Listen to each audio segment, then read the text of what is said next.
All right, hi. My name is Brian Widgley. I'm chair of the Department of Behavioral Sciences. Here at the Behavioral Sciences Senior Research Symposium. My colleagues in the department, where are they? There's Dr. Steve Boyer, Professor Laura Hopquist, and Dr. Anna Michelson. What you're going to hear this afternoon, if you stay for the whole session, we know you may hear just one or two people. But if you stay for the whole thing, what you're going to hear are 16 presentations. We have a big group this year, and should tell you just a little bit about them. First of all, the presentations are indeed the students' own. They are not piggybacking on some faculty members' research or anything like that. These are projects that they initiated and they want to know the answer to. Everybody has been working on these projects for the last 8 to 9 months. This started in the fall, back when we asked everybody, what do you think you want to do a research project on? All the way up to collecting data, doing analyses, and then finally presenting today. And there's also, as they can tell you, they're also writing a big paper about this too. So there's a lot of work has gone into all these things. Something you'll hear about this afternoon from a lot of the presenters is something referred to as data collection night. This was actually something that a former colleague of ours came up with as an idea to help students collect for their projects. And so what we did last month was we had data collection night. We pretty much as a department took over this room and the rooms on either side. And for $10 and free Pizza Hut pizza, students could show up and fill out a package of surveys, maybe participate in an experiment. And that was how a lot of students collected the data you'll hear about this afternoon. Some students also supplemented that data from maybe volunteers from class and that kind of thing. We understand that that is not necessarily the best way to collect data. It's something called convenient sampling. Oh.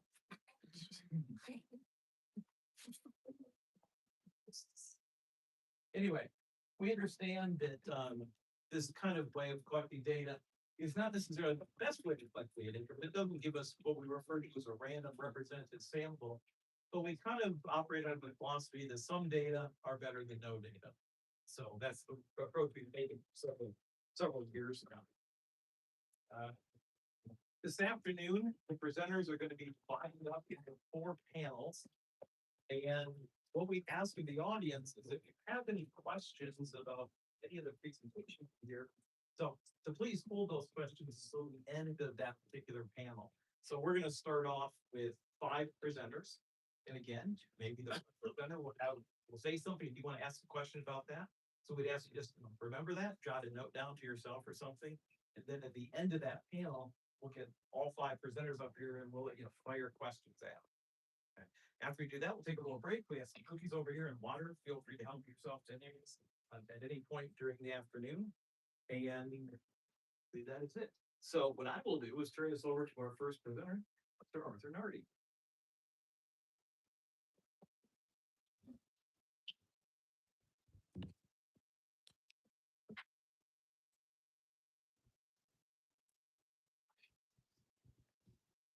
Hi everybody, my name is Arthur Nardy. I'm from France and my research interest was attitudes toward artificial intelligence. So my research is a cross-cultural research, which means that I'm comparing 2 kinds of culture. So I'm trying to identify these 2 and see if there's a difference.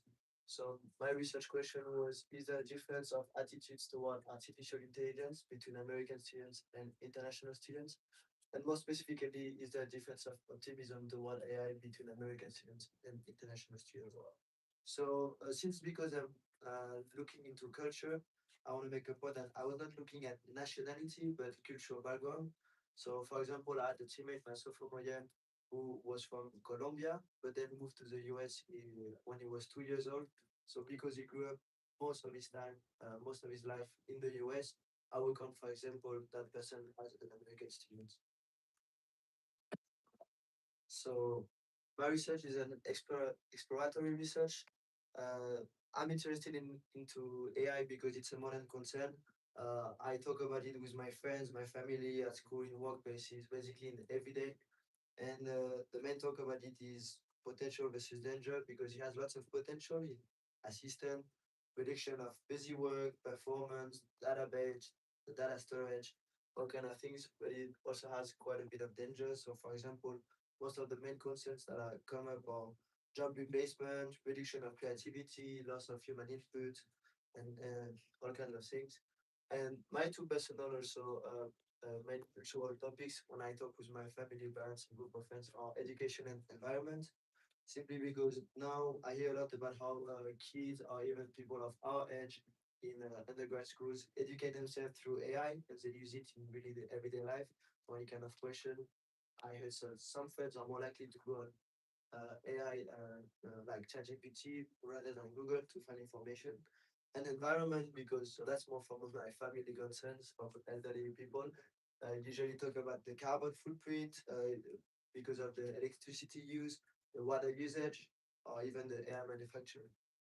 So now into my literary review, American Optimism. So that's a term that I coined myself. I did not find it in the any of the research I've studied, and I'll explain what I can use that kind of terms. So my first article is Rojan et al. They studied the public opinion on AI in healthcare.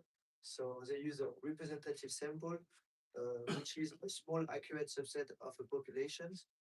The main finding was in general optimistic toward AI use, and the people still had some concerns toward the necessity of human accountability.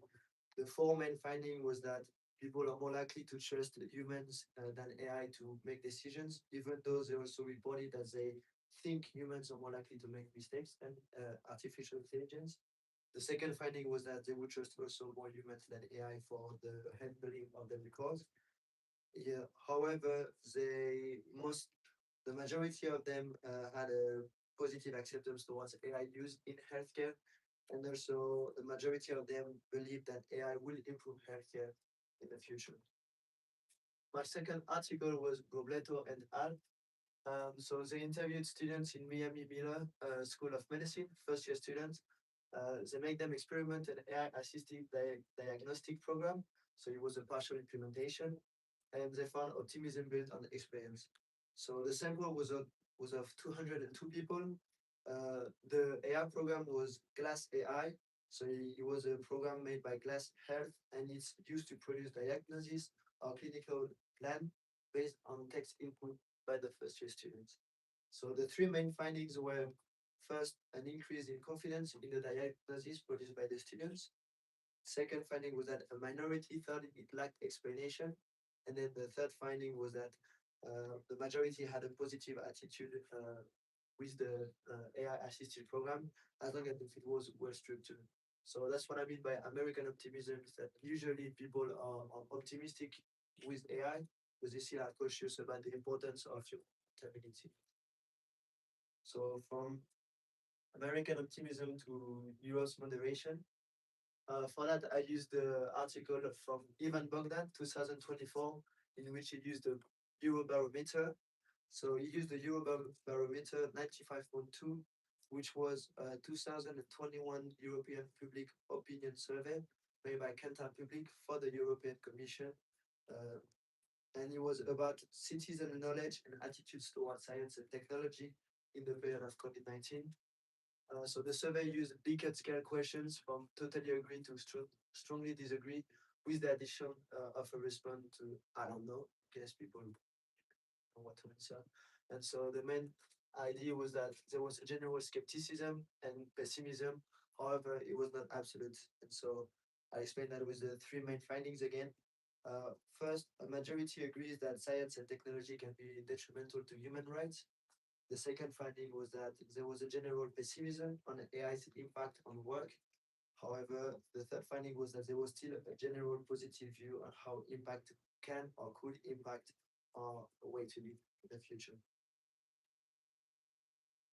And then about another international attitudes toward AI. So I studied the attitudes in Pakistan with Aber and Alt from 2025. It was an they did an online questionnaire in Pakistan and interviewed mental health professionals. And the survey was 125 people. Most of them were from the city of Punjab. So even though the cultural differences could be restricted. What was interesting is that they also asked about the familiarity variable, and when they surveyed the people, most of them said that they had a high familiarity level. However, most of them also answered that they had a low training exposure. And so what they found was, once again, a cautious optimism. The four main findings was that a majority of them shared the same perceived benefits, which was workload reduction. Then the second finding was that they were concerned about ethics and the accuracy of the use of AI in healthcare. And then the third finding was that there was general optimism toward the use of AI. And the fourth one was that there was also a general positive view on AI's impact on well-being. So about my research, first my hypothesis. So my alternative hypothesis was that there is a difference of optimism level between American students and international students. And I thought that American students would tend to be more optimistic toward AI than international students. And so my null hypothesis would be that there is no difference of optimism level between American students and international students. And then I had a sub hypothesis, which was that familiarity would be correlated to optimism. I thought there would be a correlation, and my assumption was that the more familiar people are with artificial intelligence, the more optimistic they will be.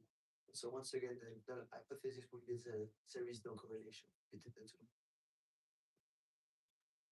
So my methods, I interviewed a sample of 29 people from McPherson College. I used convenient samples, so the data collection that Brian Mitchell talked about earlier. And then I did purposive sample where I talked about it with my teacher before, but so I just reached out to friends when I needed more surveys to have a bigger group of data. And so I'll show the survey on the next slide. I'll show the samples so I can explain a bit more. And then I analyze the data through SPSS, with t-test and man-within test. So the sample of my survey. The survey is divided in three categories. First, the demographics. You can see I put one for the nationality, just for information, and then question 5, country where you were raised, because that's what I was most interested in. Sadly, I couldn't use the nationality information because too many people answer ethnicity instead of nationality. The second section was familiarity section, familiarity with AI. Here again, I used 5 Likert scale questions from strongly disagree to strongly agree. So strongly disagree will be 1, and then strongly agree will be 5. Then my third section will be optimism level. And here again, I use 5 Likert scale from strongly disagree 1 to strongly agree 5. And so diving to my results, about the optimism level, there was a slight difference of optimism. Surprisingly enough, international were a tiny bit more optimistic, but there was no real significance. As you can see here in green, the P number needs to be by lower than 0.05 for me to have a significant result. And because it is higher, I cannot draw a clear conclusion. So I have to accept this hypothesis.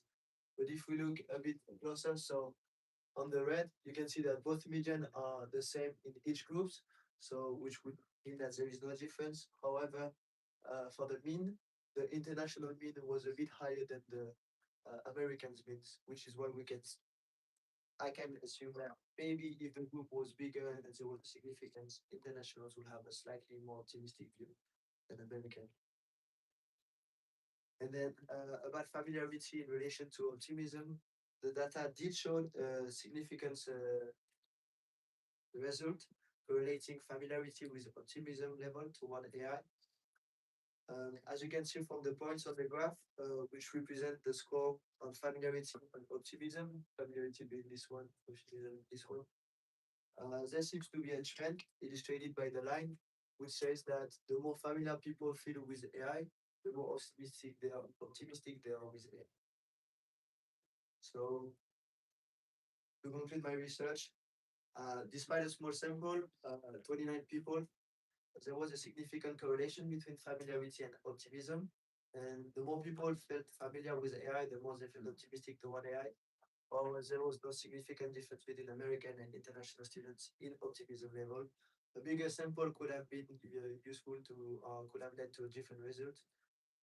And I thought it would be interesting to see that if a significant difference was to be found with a greater sample, what would we find it? And also, if there was a significant difference, would it be because of cultural background or because of other variables such as gender, age, levels of study, etc.? That's what I have.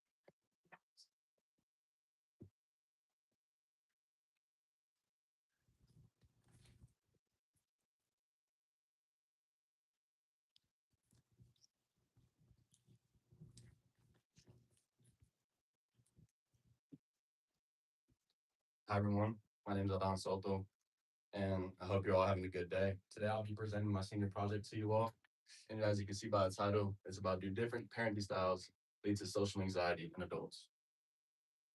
What first sparked my interest about this topic was in a class I took with Anna Michelson here at McPherson College my junior year.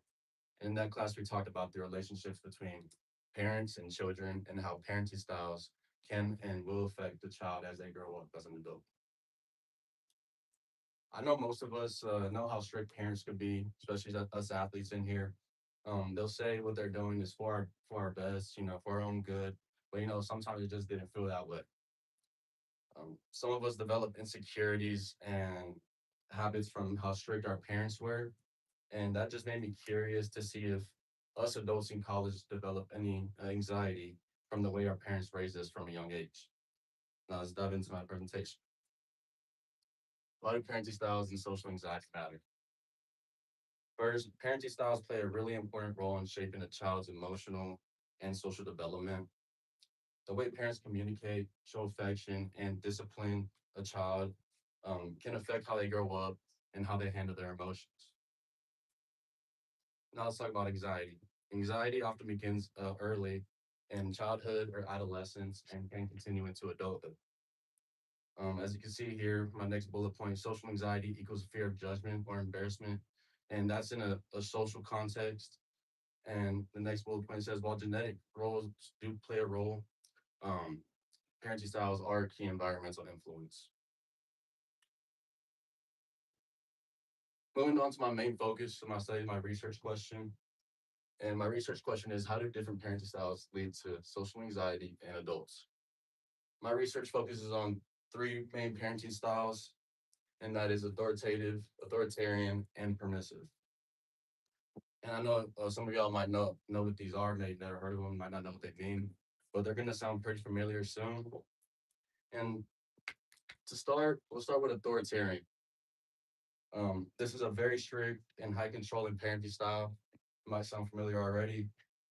This type of parent's not really there for you emotionally, nor do they communicate well. This parent definitely relies on punishment, and they'll often use a motto of my way or the highway. They'll take away your privileges like your car, your video games, your phones, etc. Moving on to authoritative. Um, Authoritative is a more balanced style, which is more focused on clear rules and setting clear boundaries. And this parent has a lot of emotional support for the child. And moving on to permissive, this is a very warm and loving style. The parents don't enforce any rules or consequences. Um, and as you can see here, low structure is a lack of structure in this parenting style. You might be familiar with these. If you ever see kids just doing whatever they want in a grocery store, in any type of convenience store, running around, crying, throwing stuff around the store, that's kind of what this parent's doing. How does anxiety develop? First, studies show that over controlling and rejecting parenting is strongly linked to higher anxiety in children. Second, over, overprotective parenting often leads to behavioral inhibition. And what behavioral inhibition is when a child develops insecurities and the habit of being shy in social situations. Third, parents can unintentionally model their fearful behaviors or habits. Whenever a kid sees their parent being shy or being quiet in a social setting, they might want to be just like them. Of course, the kid's gonna want to be like their parent in that aspect, but they can often also follow toward the bad habits. See your parents drinking alcohol or smoking cigarettes, a kid might want to do that too or something. And finally, early family environments also shape a child's emotional patterns, and all these together um, can carry on into adult. Now let's get into the long-term effects you'll start to see whenever we notice patterns that continue into adulthood. First, adults who are raised with authoritarian parents often struggle with low confidence and higher social anxiety. And we know that because, like I said, authoritarian parents are very strict, so that can cause high social anxiety and low social confidence. Because if you're not feeling confident around your parent, then you probably won't feel confident in social setting. Moving on to authoritative, these type of kids and parents have better coping skills when it comes to their emotions and how higher self-esteem. Finally, permissive parenting.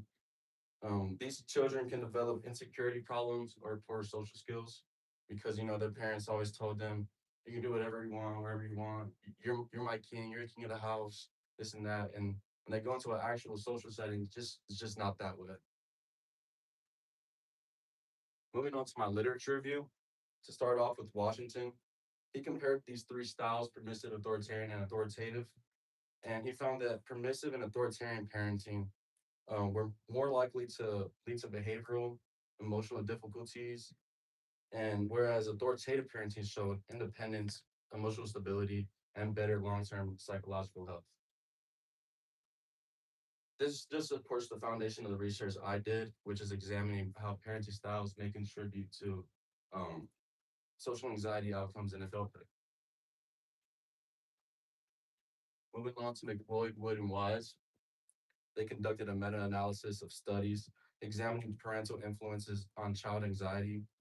Their meta-analysis allowed them to combine results from other studies similar to this one, and they revealed a consistent pattern such as over-controlling, intrusive, and rejecting parenting behaviors that were strongly associated with higher anxiety levels in children. For my last piece of literature review, we're talking about Claus and Blackford. They use a longitudinal review of behavioral inhibition research to determine which early traits in childhood predict social anxiety disorder, and they came to a conclusion that children who show strong behavioral inhibition, which is shaped by overprotecting parents, are more likely to develop social anxiety as adults. And this connection is important because it highlights how long-term emotional patterns come from early family dynamics and not just from childhood and what they experience as young adults. For my study, I developed two hypotheses: the null hypothesis and the alternative hypothesis. We'll start with the null. The null states that there is no significant relationship between parenting styles and social anxiety. And the alternative says that there is a significant relationship between parenting and social anxiety. Talk about how I got my experiment done.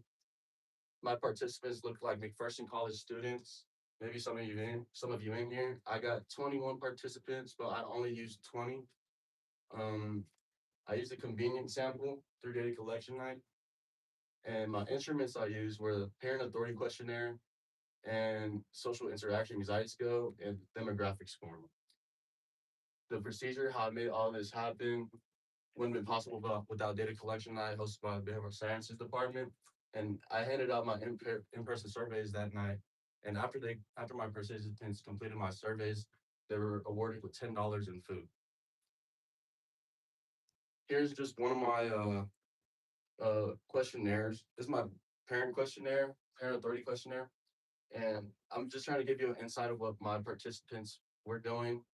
And you can read this as I go along. This was created by John R. Berry. It's a 30-item scale. I only have four up here, but this is a scale that asks my participants to look back at how they were raised and rate the statements about their mother or father on a scale from 1 to 5. 1 being strongly disagree and 5 being strongly agree. From their answers, we calculate 3 separate scores and determine which style was dominant for each participant. For example, I'll read number 3 for you all. Whenever my mother told me to do something as I was growing up, she expected me to do it immediately without asking any questions. Me personally, I'd circle 5 because my mom, she don't play that. She want everything done that second she says it. Moving on.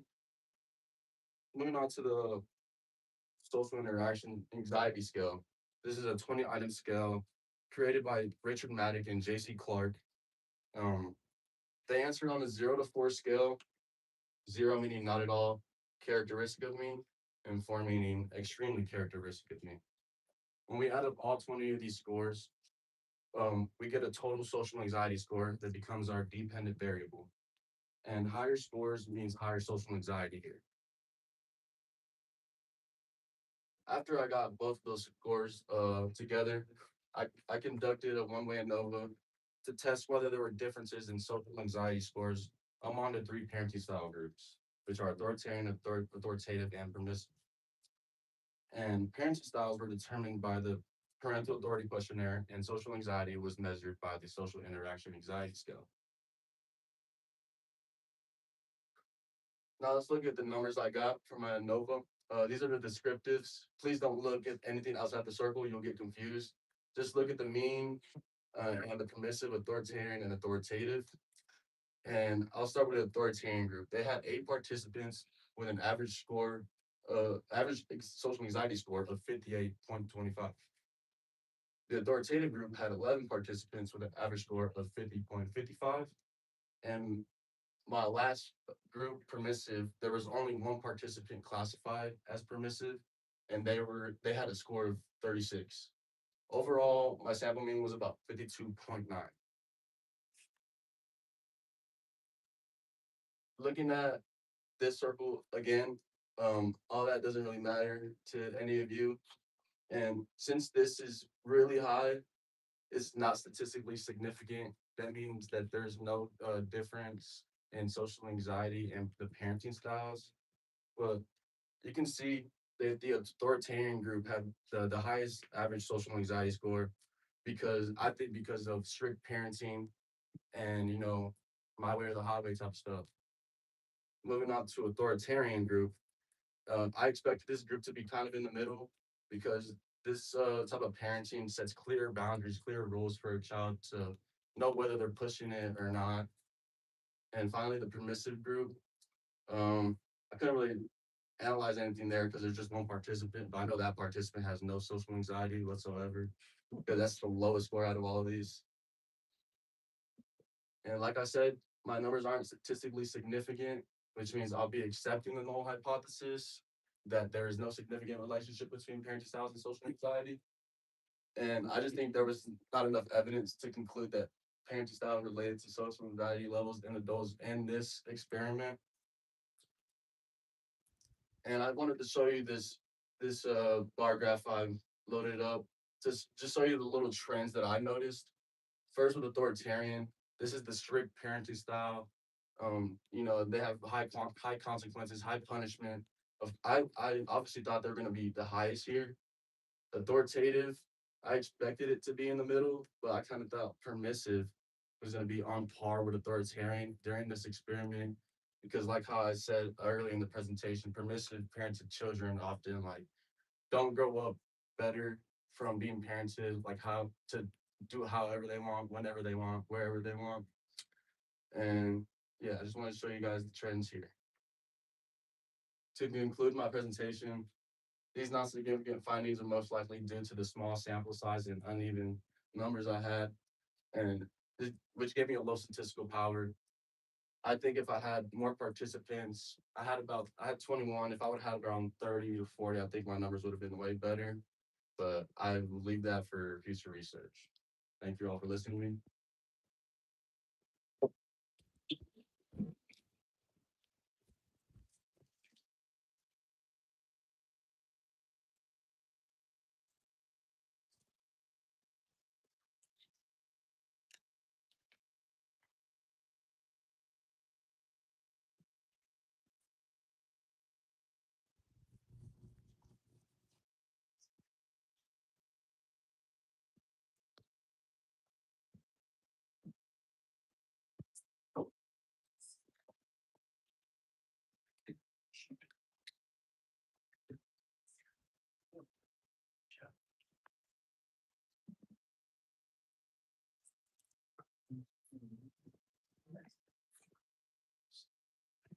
Hi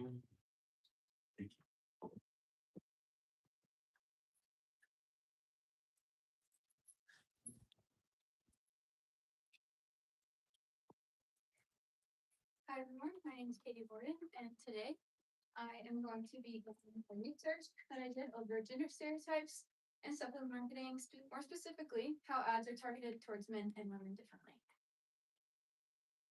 Just some background on me. I've been a college athlete for all 4 years, and with that, I've been constantly exposed to supplement marketing, especially on platforms such as Instagram, where companies are able to reach millions of athletes and consumers every day. Their ads aren't just selling these products, though. They're also shaping people's ideas about strength, attractiveness, and overall what our bodies should look like. Supplement marketing plays a big role in shaping how people view themselves and others. So just to get started right off the bat, some of the ads that I looked at were more clear like this. So at the top, we obviously have the male ad, and then the bottom we have female. And then looking at a few things that I was coding for early on is color scheme here. We have a really clear idea. So males, I saw a pattern. It was more of a darker, more metallic color scheme. Females, it was more pastel or lighter colors. And then even the wording here, we see more building muscle. And then for females, it's losing weight, flatten. And then because social media is allowing these brands to reach such large audiences, these messages are constantly being reinforced. Many advertisements are continuing to reflect gender expectations, especially in how men and women are being portrayed. So some importance, these ads are shaping our consumer perception and trust. They're telling people what a supplement does and who it's for, often using visuals, influencers, and claims to build credibility and desirability. They're driving brand differentiation. In a crowded market, advertising is helping brands stand out by highlighting the unique benefits, like muscle gain versus weight loss, having clean ingredients, or the gender targeted messaging. They're reinforcing these gender norms and targeting. They're using specific colors, like I said, language, and body ideals to market products differently to men versus women. And this is influencing how consumers are seeing fitness and health. They're also directly impacting our purchasing behavior.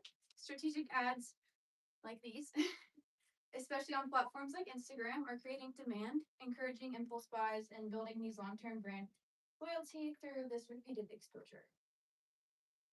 So my main problem that I'm studying is that even though the female athletes are becoming more visible in advertising, the way that they're being marketed is still tending to rely on these gender stereotypes. This is creating a difference in how products are presented to men versus women, especially in visuals and messaging. My study is focused on if these advertisements are reinforcing gender stereotypes, and more specifically, whether the masculine coded ads are focused on performance, while the female coded ads are focused on appearance. To help me understand this, I used two main theories. First, I used Goffman's idea of a ritualized subordination. This is basically an explanation of how women are often shown as passive or less dominant, while men are portrayed as strong and powerful. And then second, I looked at Bim's gender schema theory. This is suggesting that people are internalizing these cultural ideas of masculinity and femininity. In marketing, this shows up through things like color choices, imagery, and messaging. And then I have two very good examples of this. So this is an ad for creatine. And here we see it's targeted towards men, muscle surge. We see the color here, kind of the same thing, the darker reds, blacks. And then here I have same company, but same product targeted towards women, right? So we see the colors I was talking about, the lighter pastels, and even the wording on this is different, shelf builder other than overall muscle like the one before. Previous research has also supported this idea. Studies are showing that the masculine imagery is dominating the supplement markets, even though the actual products are often very similar. Female athletes are also more likely to be framed around appearance rather than performance. The impact that this can have on consumers, these patterns can have real effects on consumers. Appearance-focused messaging can lower confidence and reinforce these more unrealistic body expectations. Over time, having this repeated exposure can shape how people see themselves and what they believe that they should look like. My study is actually different from all the others that you will see today. I conducted a quantitative content analysis, which is a way to evaluate qualitative data like images, text, or audio, and then find the trends within that. I analyzed supplement advertisements to identify these patterns in the visuals and language and to see how gender coding can be related to the message framing. For my strategy, I looked at 30 advertisements that were collected over 10 weeks. For each week, I collected the first post from each brand's Instagram account. So even if they didn't post on the Monday, I would collect from Tuesday. If they didn't post Tuesday, Wednesday, etc. Just the first one. And this helped me to ensure that I was capturing the more typical marketing patterns rather than just one large campaign. For my brand selection, I focused on 3 major supplement brands: First Form, Herbalife, and Plus Nutrition. I have images of the CEOs for each company, and as you can imagine, it was kind of difficult to find a supplement company that had all female CEOs, as well as a large platform. These companies were chosen because they have large audiences and a strong social media. My hypothesis, it was that the masculine coded ads would be focused on performance, while the female coded ads would be more focused on appearance. And then for my categories, to analyze these ads, I coded for several variables, including active gender, male, female, or both. There was the muscularity or the clothing sexualization. I looked at color palette, like we talked about, the light or pastel for females or the darker, more metallic for males. The setting, whether it be in the gym, in a competition setting, or just lifestyle or aesthetic. And then whether there were power-based words or appearance-based language, the power words being more like strength, endurance, maximize, and then appearance words would be more like lean, curvy, or fit. To ensure that I had reliability, a second coder of mine analyzed about 30% of the ads that were chosen with a random number generator, and we aim for at least 80% inner coder agreement. I actually ended up getting 100 with that. I also plan to use a chi-score test, but I ended up going a different route, which I'll show you. So here is an example of the exact coding sheet. So like we talked about here, these are everything that I was looking for. So I would have this Excel sheet pulled up and then my advertisement next to it, kind of going through some things we talked about. Color palette here. So I would say what I saw in the photo, write that down. Setting, gym competition, which I'd look for weights, courts, tracks. Lifestyle would be, are they at home running errands, outdoor, casual? And then beauty would be more cosmetic, aesthetic. And then these power words, yes, if they were there, no, if they were not. And then with that, all of this kind of added up to that overall message framing that I was looking for. So I want y'all to all take in these 2 photos for a second. And we'll be comparing them. So these are 2 ads that I used in my data here. So for the brand, they're both First Form. Platform, every time it was Instagram. So we saw active gender, male, female. Then we're looking at muscularity. Female was moderate, male was high. Clothing sexualization was pretty heavy for the female and male. The color palette was brighter for her. She had on these bright shorts. And then for male, it was not applicable because he had no shirt on. And then power words, appearance words, there was none. And then we're looking at the appearance and then the performance versus strength. And then I have another example. So this is another brand I used, Herbalife here. This is a good example of one that had mixed active genders.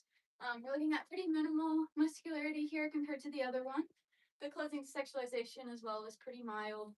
The color palette, however, we do see darker colors for men, that lighter pastel palette for the women, and then there's no power words or appearance words, and then this would be a performance message framing.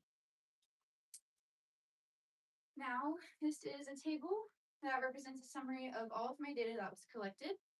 So for my 3 brands, they're over here, and then we have women, men, respectively going down. So we look at these 2, or the main takeaways that I found. So for the power words, every time the men had more power words than the women, and then for women, they had more appearance words than men each time. And that kind of overall led and bought into my hypothesis. These results are showing clear patterns across all 3 brands. The more male-targeted advertisements are consistently having the higher masculinity cues and are more likely to focus on performance. And then in contrast, the female targeted ads tended to have the lower masculinity cues and were more focused on appearance and lifestyle themes.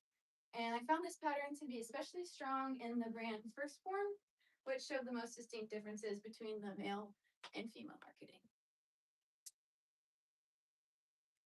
In conclusion, my findings support my idea that the supplement marketing is continuing to reinforce these more traditional gender stereotypes. Even as female representation is increasing, the messaging is still differing in the more meaningful ways.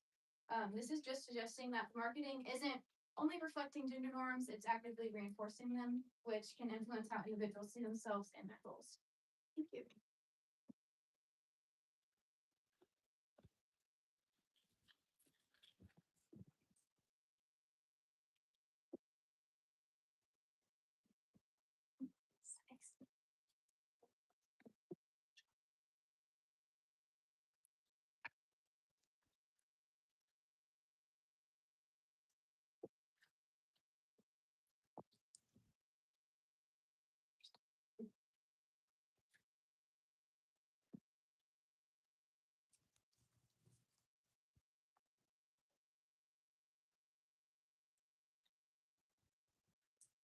Good afternoon. My name is Olivia Bell, and my research question for my senior project is how do urban and rural environments shape a college student's perception on law enforcement? I have a quote here by Betsy Hodges, who was the mayor of Minneapolis in 2013, and her key initiative was to improve community relations within their communities. And it says true public safety requires a collaboration between law enforcement and the community. To begin with my presentation, in the year of 2020, there was a major police versus civilian incident that sparked the justice movement that most people are aware of called Black Lives Matter. Now, it was not just George Floyd's incident that sparked this movement, but others that have lost their lives due to police disparities, including Eric Garner, Michael Brown, Breonna Taylor, Elijah McClain, Walter Scott, and Dante Wright. Now, while these deaths are truly tragic, they do highlight one key importance that I would like for you guys to be aware of during my presentation, which is examining public trust in relations to law enforcement, which led me to my research on how college students view their police officers in their given areas. Some terms that you guys should be aware of during my presentation that I will be saying a lot is the terms urban and rural. Your urban areas are your high populated, high density areas with at least 5,000 residents or more. Some examples of these could be Wichita, New Jersey, New York, Long Beach, California, or Chicago. And then your rural areas are your open countryside settlements between 2,500 residents to 5,000 residents. So these are some examples like small towns in Maine or Vermont or Raymondville, Texas, to be exact. To better understand perception of law enforcement, I reviewed existing research that examines 4 key factors that may influence perception on law enforcement, including race and ethnicity, your gender, your age, or your geographical location. The first study that I examined compared different races in 2013 with Hispanics, Asians, African Americans, and Caucasians residing in Seattle, which is your urban area. They were given the National Crime Victimization Survey, which to the right are some examples, including problems within their neighborhood or racial profiling issues. Now, the results from this concluded 2 main results: that 70% of respondents do believe that police do a great job with dealing with problems within their neighborhood, although the downside was majority of participants also believe that police do treat people unfair based on their class, race, and their language preference. Moving on to another study that I examined, was done in 2017 by college students. I found this study pretty interesting than the others because they showed their participants videos of simulated traffic stops. So the participants just saw the civilian in the car and they were stopped at a traffic stop, and they were either shown a positive procedural justice, neutral, or a negative one. Now, the results from this concluded that African American students had a less positive view of policing than any other racial group, and they also found a correlation that unfair treatment does lead to negative reactions. Moving on to my next variable was done, or not variable, my next study that I examined was done in 2023, specifically looking at young adults and teenagers between 16 to 17-year-olds and 18 to 24-year-olds. They also use the National Crime Victimization Survey, which you saw 2 slides ago, asking about racial profiling within their neighborhood and problems going on within their neighborhood as well.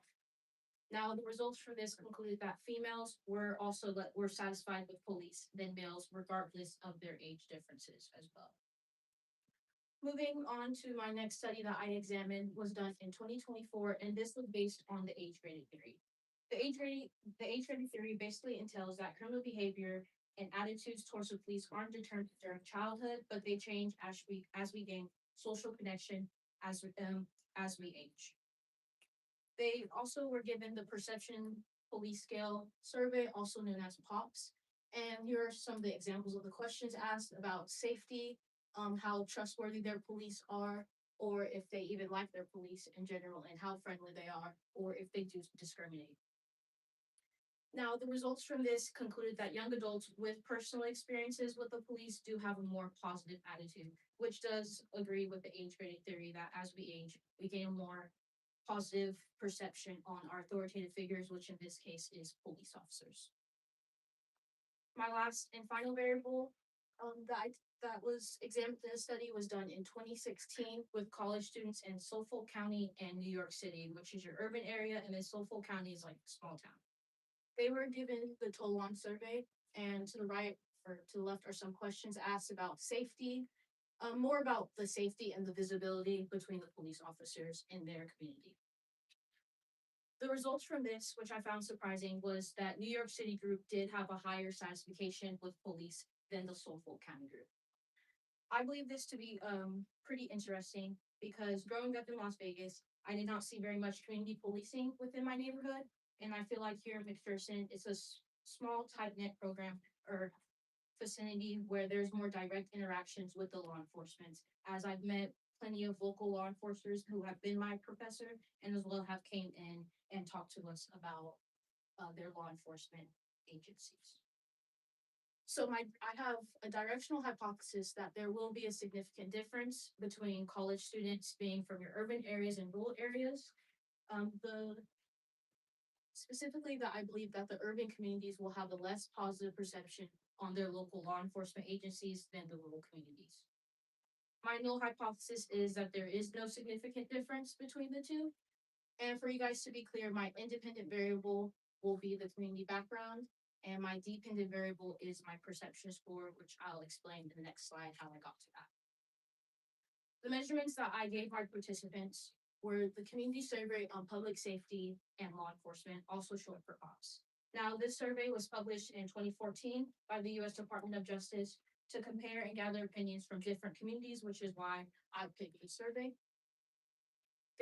This survey has 5 key components, being community involvement, safety, procedural justice, performance, and contact satisfaction. Now, this survey is graded on a 5-point Likert scale, and if you're unaware of what that is, it basically says from 1 to 5, 1 being not at all, and 5 being to a great extent here to answer the questions. So the first question says, to what extent does your law enforcement agencies develop relationships with the community members? For me, I would say 2, since I'm from Vegas. Okay. Next, going into my demographic totals and how many participants I've gathered. In total, I had 34 participants that took my survey. 24 were from your urban areas and 10 were from your rural areas. There was 13 females, 20 males, and 1 non-binary, and there were 25 Caucasians, 6 African Americans, and 3 Hispanics. It's important that you guys are aware that the distribution of our participants are a bit uneven, meaning that some groups may have more representation than others. So now the statistical analysis of what my results were. I did an independent t-test since it is comparing 2 different groups being urban and rural. And I came to the conclusion that I did have to accept my null hypothesis, that there was no statistical difference, since my p-value was 0.880, which is far more than 0.05, which means that geographic location did not have a meaningful influence on perception of law enforcement. I also did a comparison on gender, and I used the one-way ANOVA because it is comparing 3 groups being the male, female, and non-binary student. And I did have to accept my null hypothesis on this one, being that my p-value was 0.081. Now, although there was no significant difference within this one, it was very close to being significant. So that may entail that gender may play a role in perception of law enforcement if sample size would have been a bit bigger. Last but not least, I did a statistical analysis on the race comparison, and I also did a one-way ANOVA since it is 3 groups. I had to accept my null hypothesis on this because my p-value was greater than 0.05, being 0.624, which means the race did not also have a meaningful influence on perception of law enforcement. So even though I said that I accepted my null on all 3 levels, I would like for you guys to look into the mean differences. As you can see, urban areas had a mean score of 2.9 and rural with 2.8. And male, female, and non-binary also scored a little bit lower than 3, as well as the Black, white, and Hispanic group scored lower than 3. And you can see a better look of the graph. It's fairly low. And like I said before, the Likert scale is from 1 to 5. So 1 means that it's your negative perception on law enforcement, and then 5 means they have a more positive perception. So that means out of all my 34 participants, it was more than likely that they all had a consistent pattern of having a negative attitude towards policing. So what do we do with this information? What does strengthen police perception? From number 1, from studies and also from myself, I believe by acknowledging and discussing challenges the community face is important. When law enforcement take the time to understand the community concerns, whether that's safety issues or social challenges, it helps build trust and shows that those concerns aren't being taken care of. Number 2 is being transparent and accountable. When law enforcement agencies are open about their actions and hold officers accountable, it does increase public influence or public confidence and trust in the system. And last but not least, being visible within the community. As mentioned earlier, community relations was Betsy Hodges' main focus when she was in office, and I feel like that should be carried out throughout the world. As police officers' duties are not just to uphold the law, but also to build positive relations within the community. So, in conclusion, my key findings were that there was no statistical significant difference because my p-values were all greater than 0.05 across all 3 of my variables. The overall trend score was that they were all below 3, which indicates a less positive perception overall. And for future research, if there was a more larger sample and more diverse population, we would have seen a significant difference, especially in the gender category. So in all, the significance of my study is not to just compare which group has a better perception of policing, but it also aims to understand and highlight the factors of trust, community involvement, and attitudes from college students, and that can help improve policing around the world. Thank you for listening.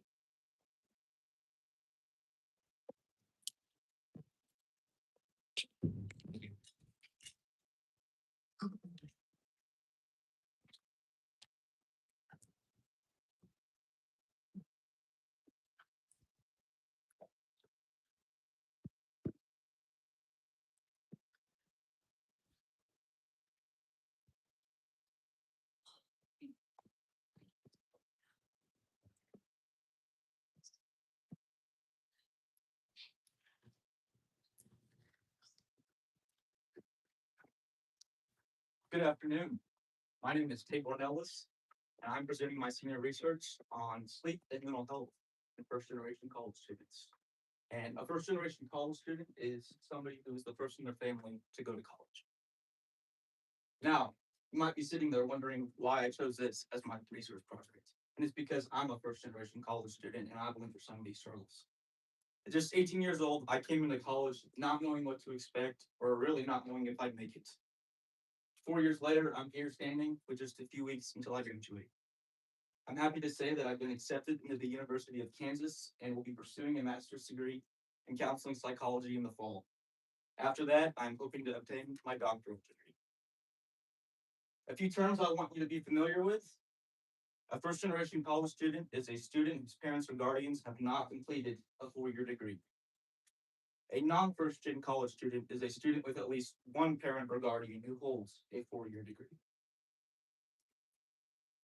My first research question looks at if first-gen students are more susceptible to sleep problems than non-first-generation students. And my second one wants to look at if first generation students are more susceptible to depression than non-first generation students. Let's see what the experts have to say. Moving into my literature review section, my literature review sets the foundation for my own research. It allowed me to look at previous studies done and then put my own twist on things. Krinsky et al. Did a study involving 1,649 college students, with 219 of those identifying as first generation. The patient health questionnaire 9 was administered, which attempted to gather data on depressive symptoms in these participants. There was a statistical significant difference found in depression levels between first generation and non-first generation students. Sasser et al. Did a longitudinal study, and a longitudinal study is one that takes the same group of participants, but you look at them over a period of time. And in this case, it was the 4 years of their undergrad program.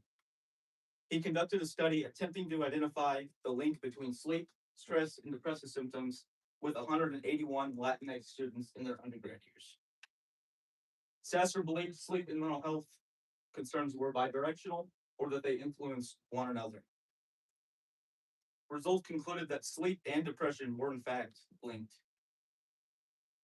Wilbur did also a longitudinal study looking at how first generation students are more susceptible to depression. What he found was interesting. Mental health in these first generation students actually improved over the course of the 4 years. And he theorized that the abundance of campus resources these students had not been exposed to in the first 18 years of their life, now that they were exposed to them and had access, they were able to excel in their undergrad years. So of course, that means that there was no significant difference found in depression levels between the first generation and non-first generation students. Bakura et al. Looked at how specific social determinants could affect students' sleep in their undergrad years. The Berlin Sleep Questionnaire was used to assess sleep disturbances and performance. The Everyday Discrimination Scale, or for short, the EDS, was used to assess participants' perception of discrimination throughout their daily lives and how that might affect them. Data concluded that those who felt more fatigued reported higher scores on the EDS. Moving into my variables, we start with the independent variable, generational status. Participants were put either in the first generation group or the non-first generation group. And my dependent variables, or what we're measuring, is sleep quality and depression severity. My first hypothesis states that first generation students will demonstrate lower sleep quality than their non-first generation peers. My second hypothesis states that first generation students will demonstrate higher depression rates than their non-first generation peers. My instruments for my study used were the Beck Depression Inventory, or for short, the BDI, which was used to look at depressive symptoms and the severity of depression. And my second instrument was the Pittsburgh Sleep Quality Index, or the PSQI, which looked at sleep quality and certain things like if the room was too hot or too cold, or if you're in a dorm, if it's noisy out there, just some of those things we don't always take into consideration when measuring sleep. I did a convenience sampling via data collection night that Dr. Mitchley talked about earlier. And I gathered additional participants by nicely asking our department faculty to administer my surveys in their classes.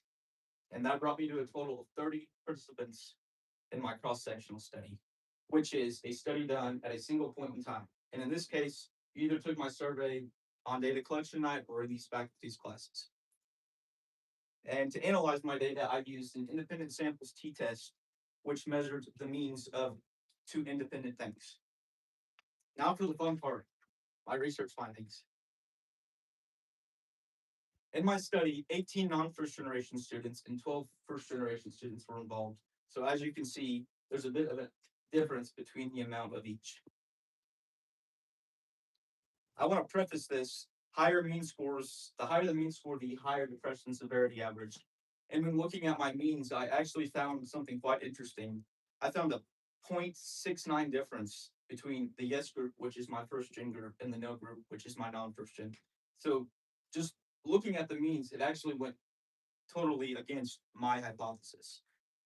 But when looking at the probability value, which measures if results happened just by random chance or if there was an actual effect, I found that there was no statistical significant difference because I had a p-value of 0.873, which means that there was an 87% chance that whatever my means were, it just happened by chance, and we can't confirm that it was statistically significant. The same thing here, higher sleep composite scores, the poorer the sleep quality. And what I found was quite interesting, actually. First generation students scored 2.69 points higher, but when looking at just the means, you might think that there is a statistical significant difference, but the p-value says otherwise because it was 0.206 and above that 0.05 threshold, so I must accept the null. When looking at the medians, because I wanted to get a different perspective on my data, my median for sleep composite was 25. And again, the higher the score here, the poorer the sleep quality. If I had 8 people in the first generation group above the median, and in the no group or the non-first generation group, I had 6. That means there's a variance between the amount of people in first generation and non-first generation above and below. But once again, when looking at the p-value, it's 0.135, which is above 0.05 threshold. So being a first generation student, it might have some relation to sleep problems and sleep issues, but there was not enough. There wasn't a statistical difference.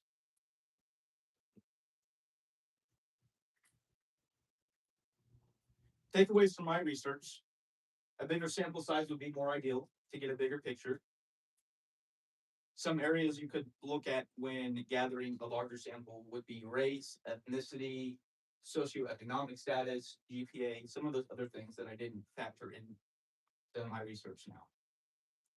And I think a study like this would be much better done in a longitudinal way, which means they come in as freshmen, you administer them my surveys similar to this in August, and then you give it to them again in December, and then again in May. And then you repeat that over the course of their undergraduate program. And I say that because let's say they came in and took my survey on a really bad day, or just being really pessimistic. That could skew my results. And the same would be if they came in, were having a really, really good day, or they upped their happy pills or something, and they weren't getting an actual picture of their life. That could skew my results as well. So getting data from a longitudinal study would give you a much bigger picture of that. In conclusion, I must accept all the null hypotheses due to no statistical significant difference when analyzing my data. There were more non-first generation students involved in my study, and future studies should aim for an equal amount, or at least as equal as we can get. And research, I must say, on first generation students is still relatively new. I know as somebody who is Hispanic, 50 years ago, we did not go to college. So this is new territory for a lot of us. So there's still a lot of research and gaps to fill. So hopefully researchers like myself and others in the future can fill some of those gaps. But that's all I have. So thank you guys for listening.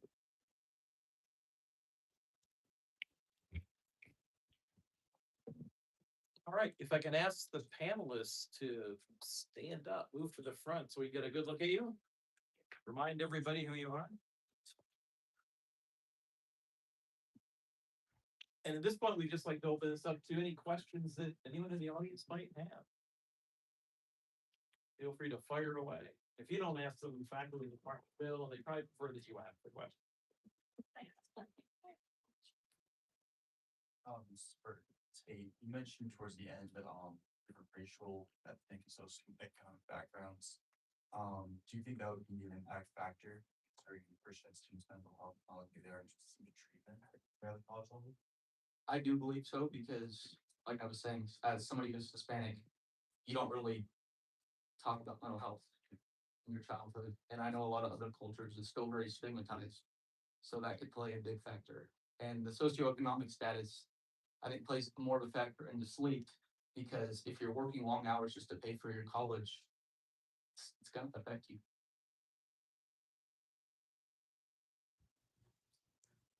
This is for Arthur. If I'm correct, you mentioned that the international students had a higher optimism towards AI. Very slightly, yeah. Do you have any proposed belief as to why they may have a higher optimism towards AI? I do not, because I actually thought that internationals would be more pessimistic. Because when I asked my group of friends that are internationals, and then my American friends, or even when I ask my family that is from France, usually their view seems to be more pessimistic. So, but I'm thinking just cultural background is not the only variable that would come into that conclusion. That's I have a question for Olivia. Did you ever consider like the race and the gender of the police within your research? Like, did that make a difference if it was a female cop or an African American cop? No, I never got to that part. I was mainly focusing on like the college students' perspective, not the other like the police side. Did you ever consider the direct relationship between the college student and the police officer? Because I feel like a more personal relationship could skew the results. My father's a police officer, and so naturally I have a more positive attitude towards police officers because I'm exposed to them a lot more than other people are. Right. That's why like the age graded theory based on like the personal experience that they have with authoritative or not authoritative figures, but with social connections with family, friends, it gives you a more positive perception for those police officers.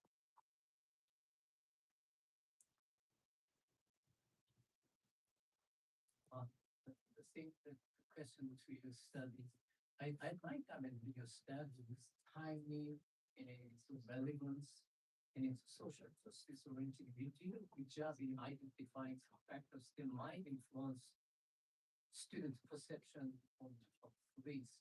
Like you said, that my question is that I wonder how you sort out the student as an urban dweller and rural dweller by simply asking the areas that population size, or let's say ask them in duration of residence, current residence during past 5 years. How do you kind of identify and define the urban versus rural? Yeah. So on my survey on the demographic section, I asked them about like their gender, their race, and also like where they're from, like if they're from urban and rural, and I broke down like what each one was, and I said that if they could look on their phone which area, like where they're from, what if they're from urban or rural areas, they could look it up. So Katie, For Kate, sorry. you did, I think, a really good job of proving your point that advertising is different for men than it is for women. And, everything we've had kind of back that up. I'm curious, do you think that's a good thing or a bad thing? I wish that I could have proved my hypothesis wrong, honestly. I think sometimes that's just the way that it is, but just being so immersed like within all of these advertisements, I think I have a pretty clear idea going into what I was gonna find. Do you think that like whether it was like a male dominated marketing team versus a female marketing team, do you think that plays like a large influence in the different like branding for males versus females? I think it did. I tried to really find brands that were more in the middle as far as like supplements that they offered. I think a lot of my problem also came from whenever I did try to find those companies with all women CEOs, they had very small followings. And so the ones that are being pushed out in like paid advertisements are all kind of all the bigger male CEOs, obviously.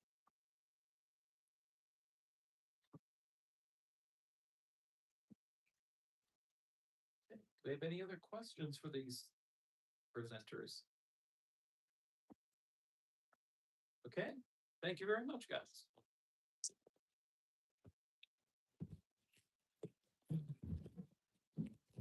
I think what we'll do now is we'll take about a 10-minute break if anyone would like to have a refreshment. And we'll start again at 2:20.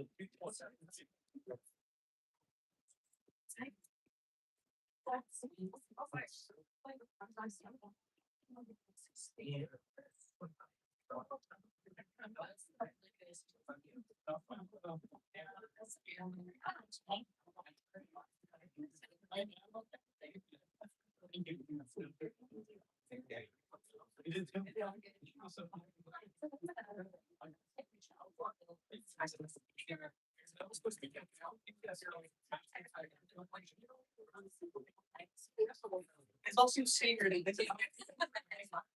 trying. Make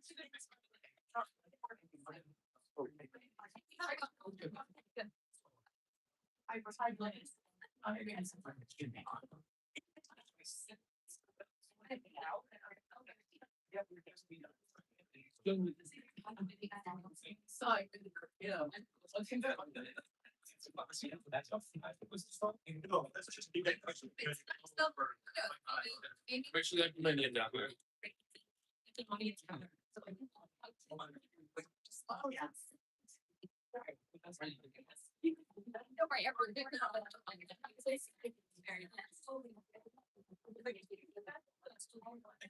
We got some people. What? Yeah.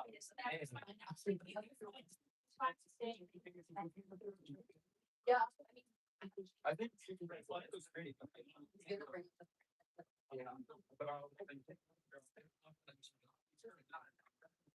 Here.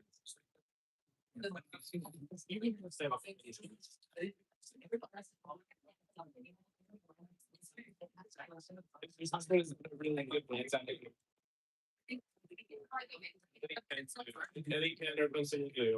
Just do it like right now, all right? It wasn't. I would say in the flyers. Super.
Yes.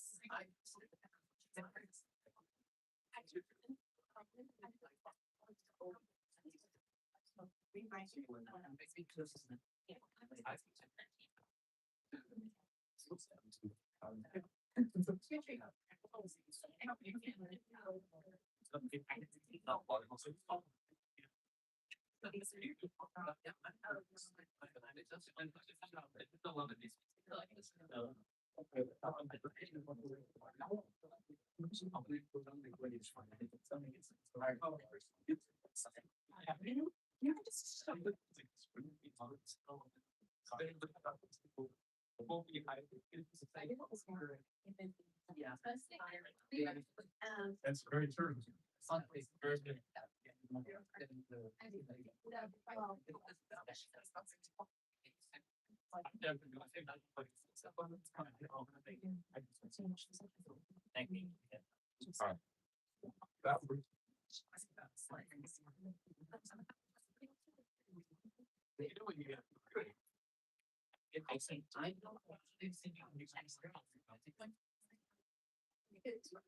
It's like that for me.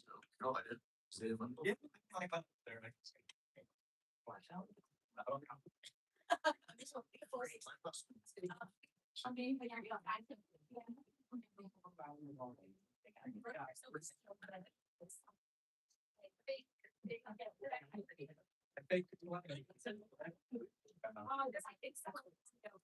Yeah. I just got the recipe. We were going to.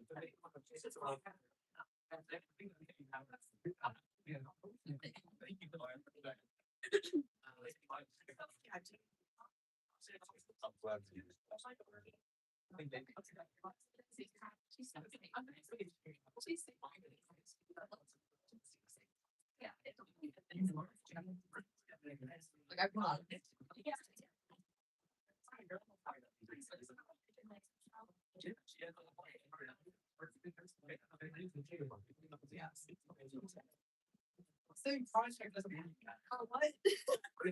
It's a sandwich to make some individual game. Okay.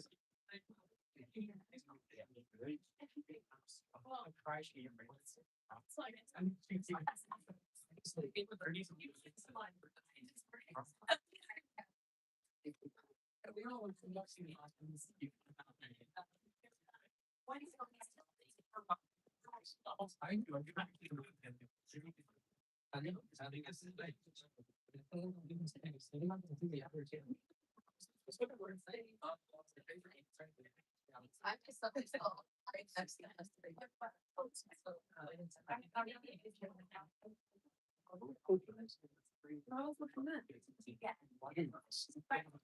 It's a long.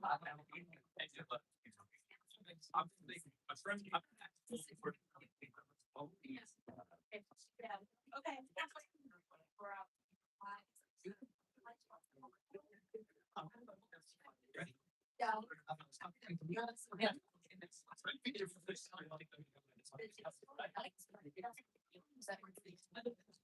I tried just looking up.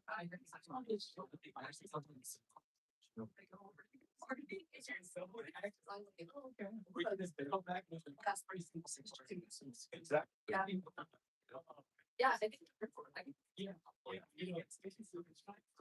Yeah.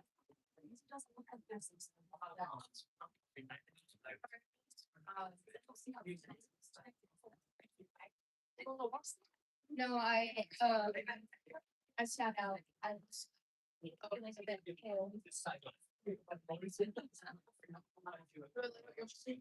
Yes. And you know, like it's so yeah, and then like crazy. Tell on it like so. I don't understand why. And now like yeah. Or 5 months old. All it's fine. Yeah. That's the great song. Yeah. It's like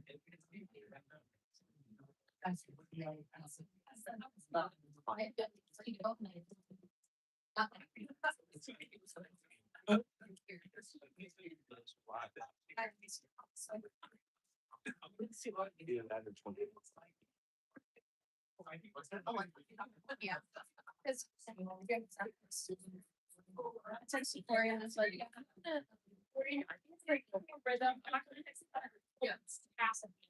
But I don't know what's the base. It's really intriguing to me. It's not very well.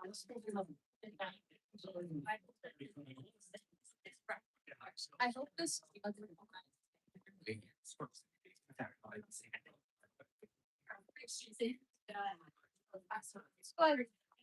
Having the summer.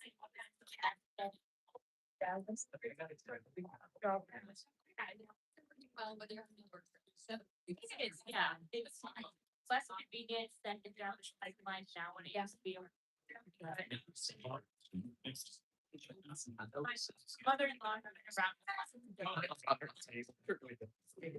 Oh, wow. okay.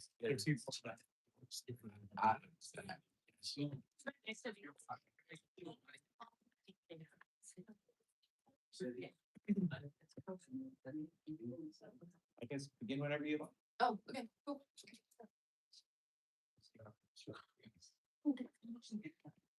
Hello, everyone. My name is Kaylee Stegora, and today I'll be explaining my thesis project, which is Feeling Numb, How Violent Media Relates to Aggression and Empathy. I went with feeling numb because many researchers suggest that repeated exposure to violent media can desensitize us, leaving us with that numb feeling. When it came to choosing a topic last fall, I struggled finding something that really resonated within me. And then I was scrolling on Instagram Reels and came across a video of 2 college students being interviewed after during last fall their college experienced a shooting. And during that interview, they responded very dismissive. They almost didn't show many emotions during the interview, and I just thought it was very interesting, and that's what ultimately led me to my study. So how does this relate to my topic? Well, repeated exposure to violent content is concerning because it may alter our emotional responses to violence, and this was present within those 2 college students. As someone who is in college and has grown up with media my whole life, I asked myself a few of these questions in the beginning, which were, how do we encounter violent media daily and how has this affected me currently and before? And then also, how has this increase in media within our lives changed my perspective on violence? This led me to my ultimate focus on my research, which is the relationship between exposure to violent media and aggressive and empathetic traits in college students specifically.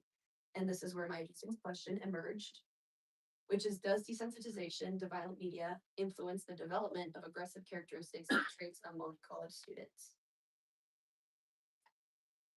Firstly, before I go into what my actual study was, let's go into some of the studies that I used to gain a better understanding on desensitization and the statistics behind that. Firstly, what is desensitization? Desensitization refers to a reduction in emotional responsiveness after repeated exposure to a stimulus. In context of violent media, Krahi et al. Define it as a reduced response to arousal eliciting stimuli over time. Rugg et al. Also describe it as a diminished emotional reactivity to violence after repeated exposure. So to simplify all of this, the more someone is exposed, let's say, to a specific stimuli, maybe that being violence, the less emotionally affected they're going to become to that specific stimuli. What about other resources? Plenty of the studies that I looked into didn't actually explicitly define desensitization, but they supported its presence by cross-referencing other articles and studies I was actively looking at. A good example of this is Anderson et al., Bushman and Huseman, and Bushman and Anderson. They constantly demonstrated that repeated exposure to media influence emotional regulation and also reference each other while doing so. How has this affected children? How has this affected us? Research presented by Gentile et al. Stated that children who consume high levels of violent media tend to display an increase in verbal, relational, and physical aggressiveness. So these children are more likely to interpret ambiguous behaviors as more hostile ones. Articles that I read also focused on young children and how that influenced my curiosity and the difference between young children and then also us being older now growing up with it. I use the terms aggression and empathy quite a lot in my study, so it's good to kind of go over those. Aggression, many researchers say, is defined as a behavior intended to harm another person, and that person is trying to avoid that harm. So the kicker here is that aggression isn't accidental, it actually has intent. And then there's also the idea of short-term versus long-term aggression. In the hand of short-term, exposure to violence can prime already existing aggressive thoughts and behaviors or scripts within you. So priming is basically just taking what's underlying and bringing it out to the surface. And then in the sense of long-term, exposure is gradual over time and leads to learn and internalize aggressive behaviors, emotions, etc.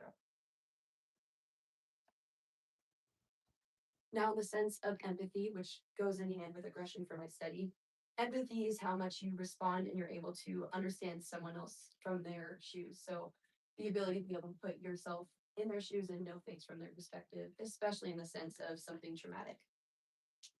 There's also the relevancy to my study.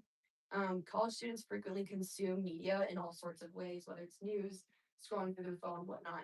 And this can be intentional or unintentional because we are in school and it's reality that we're going to be viewing this a lot more using our computers. And then also what I discussed previously with those two individuals in the interview on Instagram. With all of this being said, this leads me to my hypotheses for the study. On the left, I'm going to have my aggression. So I have an alternative and a null, and then empathy is on the right. And they'll be somewhat different. I'll go over that. So when it comes to aggression, the alternative hypothesis is that my experimental group is going to have an increased level of aggression compared to that of my control group. Where it comes to empathy, they're going to have a decreased level of that characteristic. When I speak about experimental and control group, the experimental group is going to have the side of watching my violent clips, whereas the control group does not have that factor. And then the null for each is very similar, just that there won't be any change in the level of aggression or empathy characteristics in the experimental group. Now going into my variables. When it comes to my variables, I have 2 dependent and 1 independent. My independent is the level of violence in the videos. So this just represents the level of the psychological, emotional, and cognitive responsiveness to violent media after I show them that corresponding video. So this is present within my experimental group. And then there's empathy and aggression or aggressive characteristics, and those also have their corresponding scales that I use. For empathy, I use the Birth Empathy Scale, and then for the aggressive characteristics, I use the Bush-Perry Aggression Questionnaire. When it comes to methodology, I use survey-based research, and then I also ran my own experiment. For the survey part of it, I put together a small demographic survey just to kind of get a general understanding of the sample that I had for my experiment. And then I also had empathy using the Birth Empathy Scale. Here's what that kind of looked like for the Bush-Perry Aggression Questionnaire. One of the questions is, some of my friends think I'm a hothead. So using the Likert scale of 1 to 5, you're gonna answer it based on how characteristic or uncharacteristic that statement is to you. And it's a pretty lengthy questionnaire, so a lot of my participants probably took around 10 minutes to finish it. Now, when it comes to my procedure, just kind of pay attention when things come out on the screen. As they come out, that's the order of events for my study. Firstly, we have everything on data collection night. So that happened on March 3rd. And Mac College students that wanted to come in were able to fill out a few surveys within a manila envelope. And for participating, they were compensated with pizza and money. Those that filled out my survey actually met with me in room 122 here in Melhorn Hall. And that is when I discussed kind of what they'd be going through the second part of my experiment. What kind of set my experiment aside was that it was going to take a little bit more time outside of your typical schedule. So I actually had those who decided to come and volunteer their time came in on a different date. And that is where we come to the experimental sessions. I did it 2 times, once followed the week of data collection night and then once after spring break. Individuals that came in were already randomly assigned. So we had our experimental and control group. The experimental group had 6 participants, and then the control group had 5. Those, I also had another individual in the senior group. Kaylee actually came and helped me and pretended to be another experimenter. So basically just another one of me, and then we followed and led our own groups. Those of us that were in our groups, we went through the pre-test, which is both the empathy and the aggression questionnaires combined. That took about 10 minutes. And after individuals finished that, they were then instructed to watch the videos that we had prepared. And then I'll go into kind of what those videos were. So the experimental group watched John Wick 3 and Warfare, and then the control group watched a Friends episode. After about 25 minutes in length, they went through the same survey, which was those same 2 scales together. And then after all of that is when we went through the consent form that I gave them, and they were given the chance to ask questions if they had any that arose, or if they needed some sort of resource based on maybe needing help to kind of go through the emotions that were being kind of brought to the surface. And then so when it comes to videos, here they are. You can just see them for yourself. So John Wick 3 and Warfare had different types of aggression within them, whether it was like physical or just like kind of a mental aggression. Having to go through war is obviously not an easy thing to do. So those together came to about 25 minutes. And then it was pretty easy finding a Friends episode, and that was also 25 minutes in length. Yeah, and then the main thing here was I wasn't trying to make them completely different. The big factor that I was looking for was that the experimental group had the factor of violence within what they were watching, whereas the control group did not have that. Now into my SPSS findings. This is where I analyze my data. If you bring your attention to test 1, I compared the averages between the pre-test on aggression and the post-test on aggression for the group that watched the movie. So I have the mean circled there, and then the p-values on the right. As you can see, the means actually decrease, but due to the p-value being more than 0.05, this indicates that the change isn't significant enough, and I was having to accept my null. This means that the independent variable, so the violence in the experimental group's movie, wasn't significant enough to increase aggression within the participants. And then here are the 3 other tests that I ran for all the comparisons, and it's consistent within all of them that I had to accept the null. And then there's a lot to look at here. But the main difference is on the left-hand side is what we're testing for aggression, and then empathy is on the right. When looking over here, everything is grouped based on what group they're in, whether it's experimental or control. Over here, we have my experimental group, and you can see that slight change in aggression. They actually went down, which goes against what I was thinking would happen. And then same thing happens over here for my control group. Another thing I want to point out is the difference in their starting levels of aggression. The individuals that were in my control group actually had a significantly higher level of aggression, which is pretty interesting. But again, because of the fact that I put it through SPSS, it is not significant at all. And then over here, we have empathy. So I used 2 different colors just to signify that. Again, experimental group, they actually went up in empathy, but it's not significant enough of a change based on their means that we can't say that we accept my hypotheses. And same thing goes over here for my friends. All right, so what you take away based on what I've presented. My group was a grand total of 11 participants. So you have to kind of take that into consideration when we're doing SPSS analyzing. My group being that small actually impairs how generalized you can make my sample to the college students. And it also lowers the statistical power. Having a small group can actually risk the randomness of the sample as well, which is present within my study. And then originally I suspected that there would be a change in both the qualities for my experimental group, but this does not occur. What you consider doing with the information that I've given you. First, I want you to interpret my findings very cautiously. I have a very small group. I still believe that media influences us, and I think based on my results, we should still all be wary of what we're consuming online, and even like what we let our kids consume online. A big takeaway here is that we aren't as impressionable as we may think, and accepting my hypothesis, my alternative hypothesis, in my case, would have actually been more negative than positive. And then lastly, I may have not have gotten the results that I was expecting or wanting, but sometimes, especially in my case, accepting the null can be a good thing. And that's all.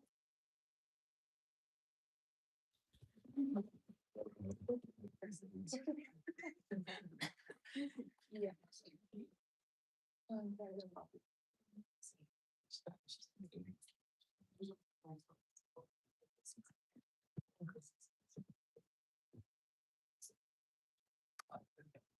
Good job.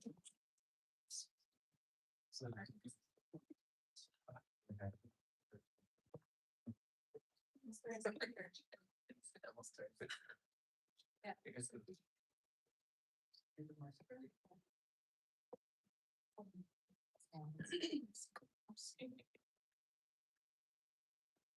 Okay. Hello, everybody. My name is Heather Foster, and my senior thesis was on exploring the critical values of eyewitness accounts. So picture this: a couple strolls into a chaotic party, but soon erupts into a brutal crime scene. There's shattered glass, screams, and a flash of a knife. Investigators may ask him, what do they remember? He may fixate on the bloody red dress, the victim's face, and the knife's edge, while he may fixate on the chaos, the fleeing crowd, and the tables and topple. Eyewitness testimony isn't trivia. It's the razor-thin line between criminal justice and wrongful imprisonment. So what's my why in this research? My why to this research is in order to reduce wrongful convictions.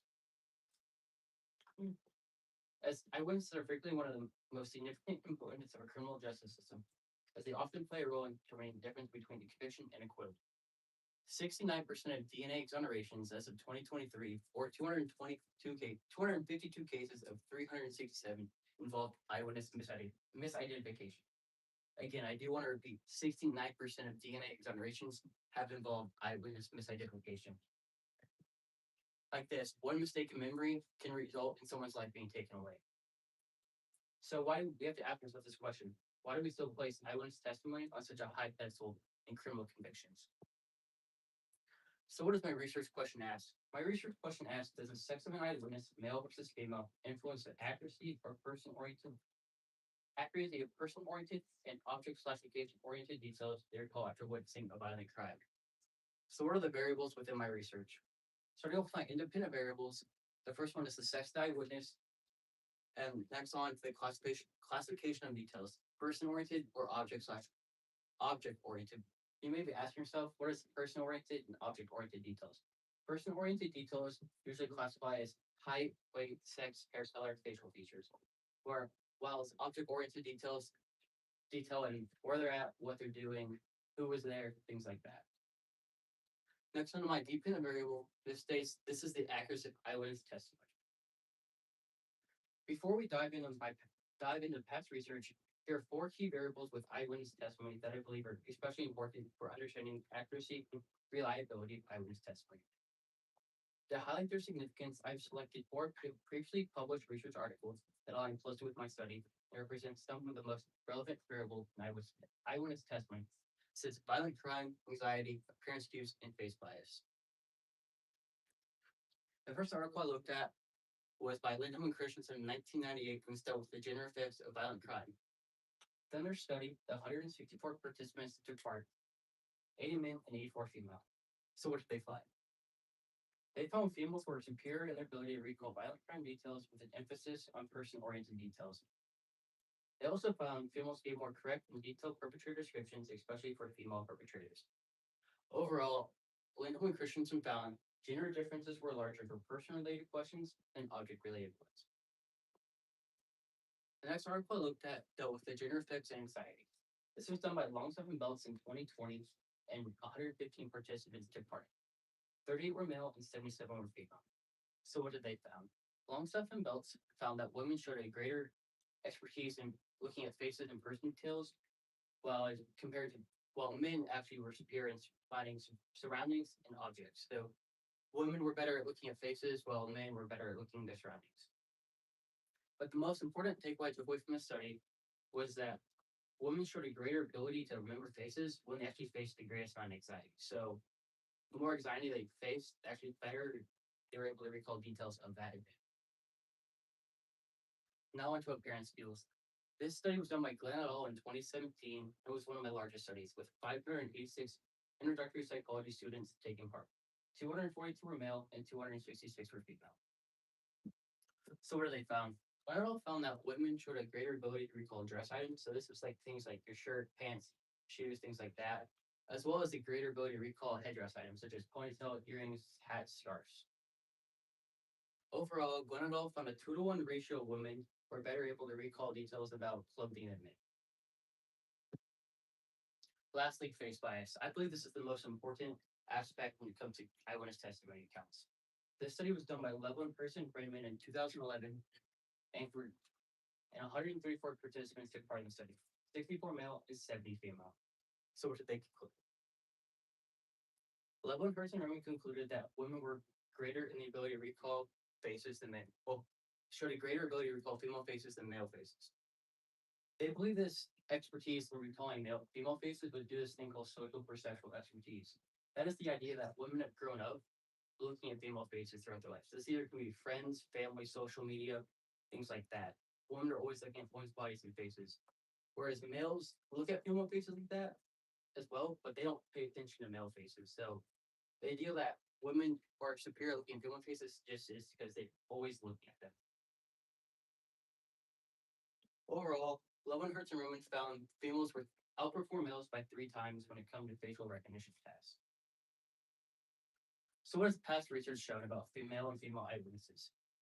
Past research has shown that males succeed in object/location details, as previous research has shown that males tend to outperform females in recalling object/location details during an incident, where females outperform males in person-related details. As studies consistently indicate that females possess a greater ability to remember person-oriented details such as facial features, clothes, and emotional responses. Overall, studies that I looked at, over 75% of studies have shown females to show a greater ability to recall information than males. So how does my hypothesis compare to these past findings? My directional hypothesis states female eyewitnesses will recall significantly more details about a crime than male eyewitnesses. Whereas my null hypothesis looks at there's no difference between male and female eyewitnesses and their ability to recall details about a crime. So who are my participants and how did I sample them? In my study involved 29 undergraduate students from McPherson College, 18 females and 11 males, who were recruited to the annual data collection night on March 3rd.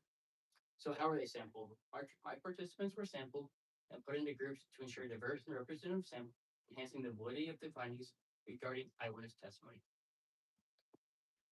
So how did I conduct my study? Participants first viewed a 3-minute video of a simulated stabbing that occurred in a bar/club. After watching this video, participants were asked, or not asked, were shown another video as a distractor. This video was to only reduce rehearsal, but also show the time it would take a 911 call to be placed and when actually cops would come and like interview. This is actually some of the most crucial time for eyewitness accounts, as this is often when memories are forgotten or misinterpreted and often lead to the convictions of mistrial. After viewing both videos, participants were given a 25-item questionnaire that consisted of both person-related questions and object-related questions. After finishing the questionnaire, participants, at the end of the questionnaire, participants were shown a series of photos and asked them, could they remember this from a set of photos? So what are my findings and how did I analyze my data? I used an independent samples t-test, which compares the average scores of 2 separate groups, in this case, male versus female eyewitnesses. This test helps determine whether any difference between the groups is meaningful or simply due to chance. My results from my study showed that males scored an average of 13 out of 25, while females scored an average of 12 out of 25 from the questionnaire. Even though this male scored slightly higher, the difference between the two groups was very small. As you can see, sort of, the one-sided p was 0.31, which is higher than the 0.05 p.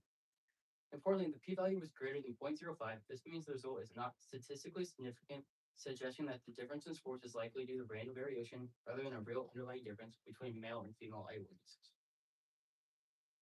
This was the series of photos shown at the end of the questionnaire, and this mirrors real-world eyewitness procedures such as photo arrays or lineups, where eyewitnesses try to pick out key players from images. By asking them to match faces to rules, I tested how accurately and confidently they could recall who was involved and in what capacity they were involved in. This is especially important because eyewitness misidentification errors such as confusing attacker and victim or misidentifying unfamiliar faces can have serious consequences in real legal cases. This was the attacker, and this was the victim within my study.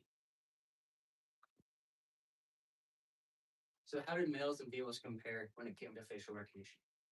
Out of the 18 women who watched the video, only 4 were able to clearly identify the attacker, just 1 remembered only the victim, and a mere 3 correctly identified both individuals. That leaves the majority 10 women who couldn't correctly recognize anyone involved. Knowing how women did, how did the men do? Comparison to the 18 women who watched this event, the 11 men who watched it, when it's the same event, only 2 recalled the attacker, none remember both, or just the victim. Well, the majority, 9 recalled neither. So again, even though both majority could not recognize it, you can definitely see that women recognize more than men. So with this in mind, this suggests that women demonstrate a greater ability to recall faces. So what is my conclusion and interpretation of my study? Even though males score slightly higher than females on remembering general questions, the difference was not statistically significant. So the 0.00, so my data was higher than 0.005. So even though this means even though the male average was higher, the gap was small enough that it could happen by random chance.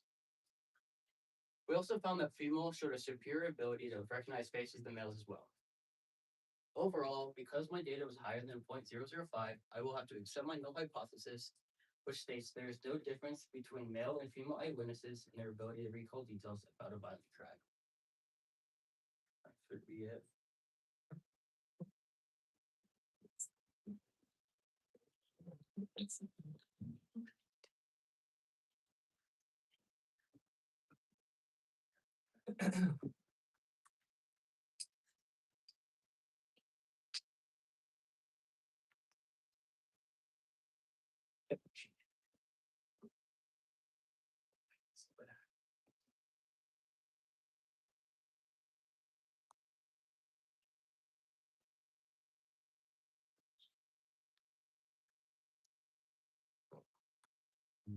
Three dots.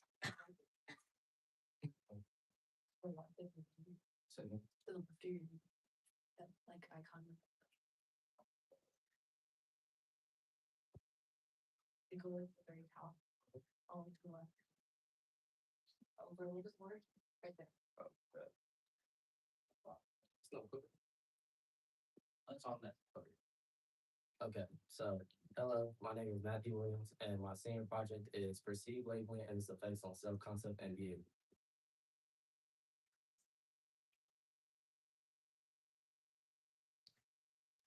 So for my intro, my goal is to understand how labeling affects young adults and how greater understanding could help prevent harm. The subject matters to me on a personal level. After losing someone close to suicide, I became interested in how the labels people hear can affect how they see themselves and how they act. While my interest in this topic comes from a personal experience with loss, this project is not centered on suicide. Instead, it explores how labels shape identity and behavior in young adults and how understanding them can help reduce harm. So, theoretical framework labeling theory. What is labeling theory? Labeling theory is the idea that when such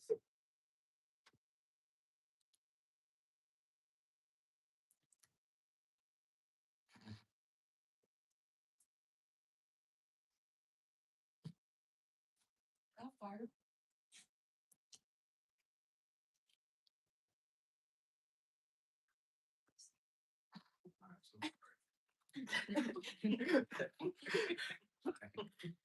So theoretical framework and labeling theory. What is labeling theory? Labeling theory is the idea when society labels someone like calling them a troublemaker or delinquent, that labels can shape how the person sees themselves and how they act. When someone is repeatedly labeled as delinquent or troublemaker, they may begin to see themselves that way. This internalization can influence self-concept, identity development, and future behavior. And then for history and evolution.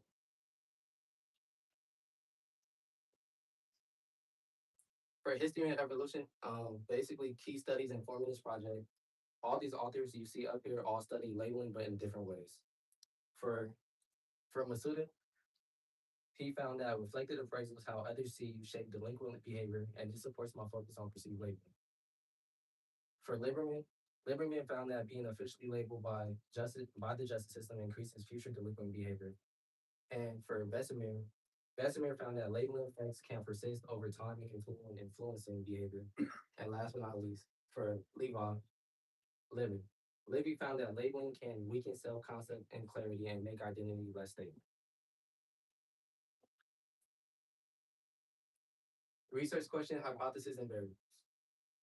My research question is perceived delinquent labeling related to self-concept, clarity, and attitude towards delinquent behavior among college students.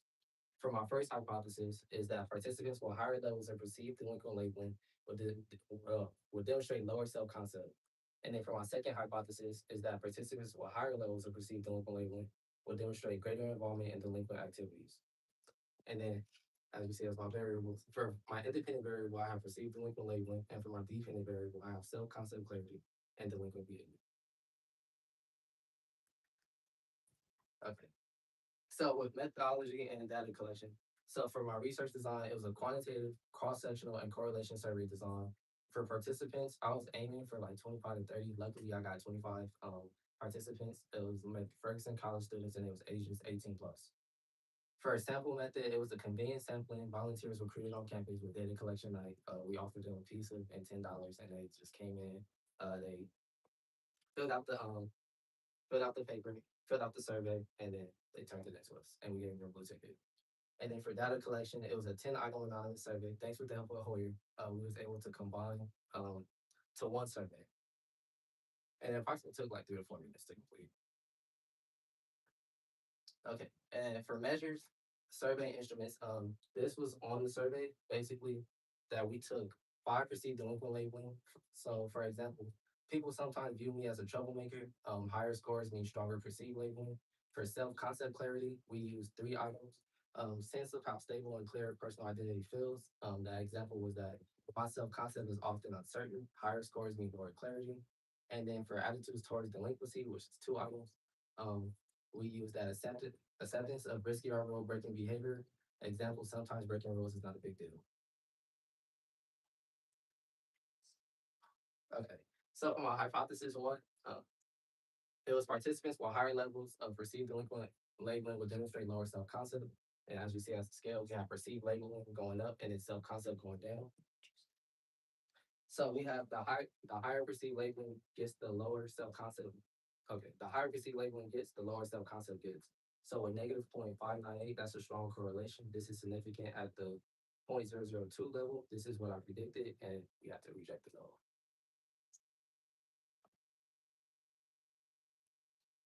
And then for my second hypothesis, is that participants with higher levels of perceived delinquent labeling will demonstrate greater involvement in delinquent activities. With this one, the line on the graph trends slightly upward, supporting my prediction that higher perceived delinquency is associated with more delinquent behavior, but the relationship is very weak and not statistically significant, so that leads me to accept the null. And then significance of the study, basically, just watch what you say to people. One negative is greater than 5 positives, and then labels can limit people, but understanding them can help them grow. Yeah, that's it.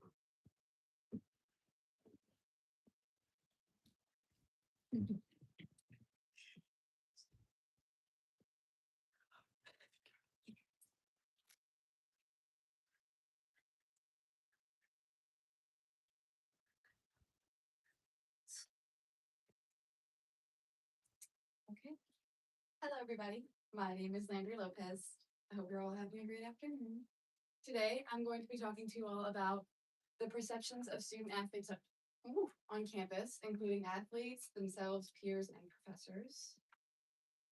The purpose of my study is I wanted to dive into the minds of different groups on campus and better understand their perspectives on student athletes. The reason I chose this topic was because as a former student athlete, I not only experienced firsthand, but also witnessed different attitudes and treatment of student athletes. I've seen blatant favoritism towards athletes and also seen them be reprimanded for participation. I also wanted to know how student athletes, non-student athletes, professors, and staff view athletes in social, academic, and school settings. Now, this isn't just an issue here at Mac. Uzoigwe, Mueller, and Lawrence et al. All separately looked into the treatment of student athletes. It was found that this was an issue at all levels, D1 to JUCO, where athletes feel like they're treated fairly, but non-athletes disagree. They also found that professors and faculty assume student athletes need more help. Brower and Johansson also dive into it a little more. They found that pressure to be perfect equals stress. So there's a hard time managing schedules, social life, maintaining an image, and it also comes from high school where you're normally picked on for trying to get help, but colleges normally encourage it. Zorway looked into the view of special treatment a little bit more. So how athletes get priority with classes, health, grading, etc. This may not happen everywhere, but the idea of it happens everywhere. So even if some colleges don't prioritize athletes, non-athletes will normally assume that they do get that, priority. It makes a very clear divide in between student athletes and non-student athletes. Now, most of these studies were done at big universities.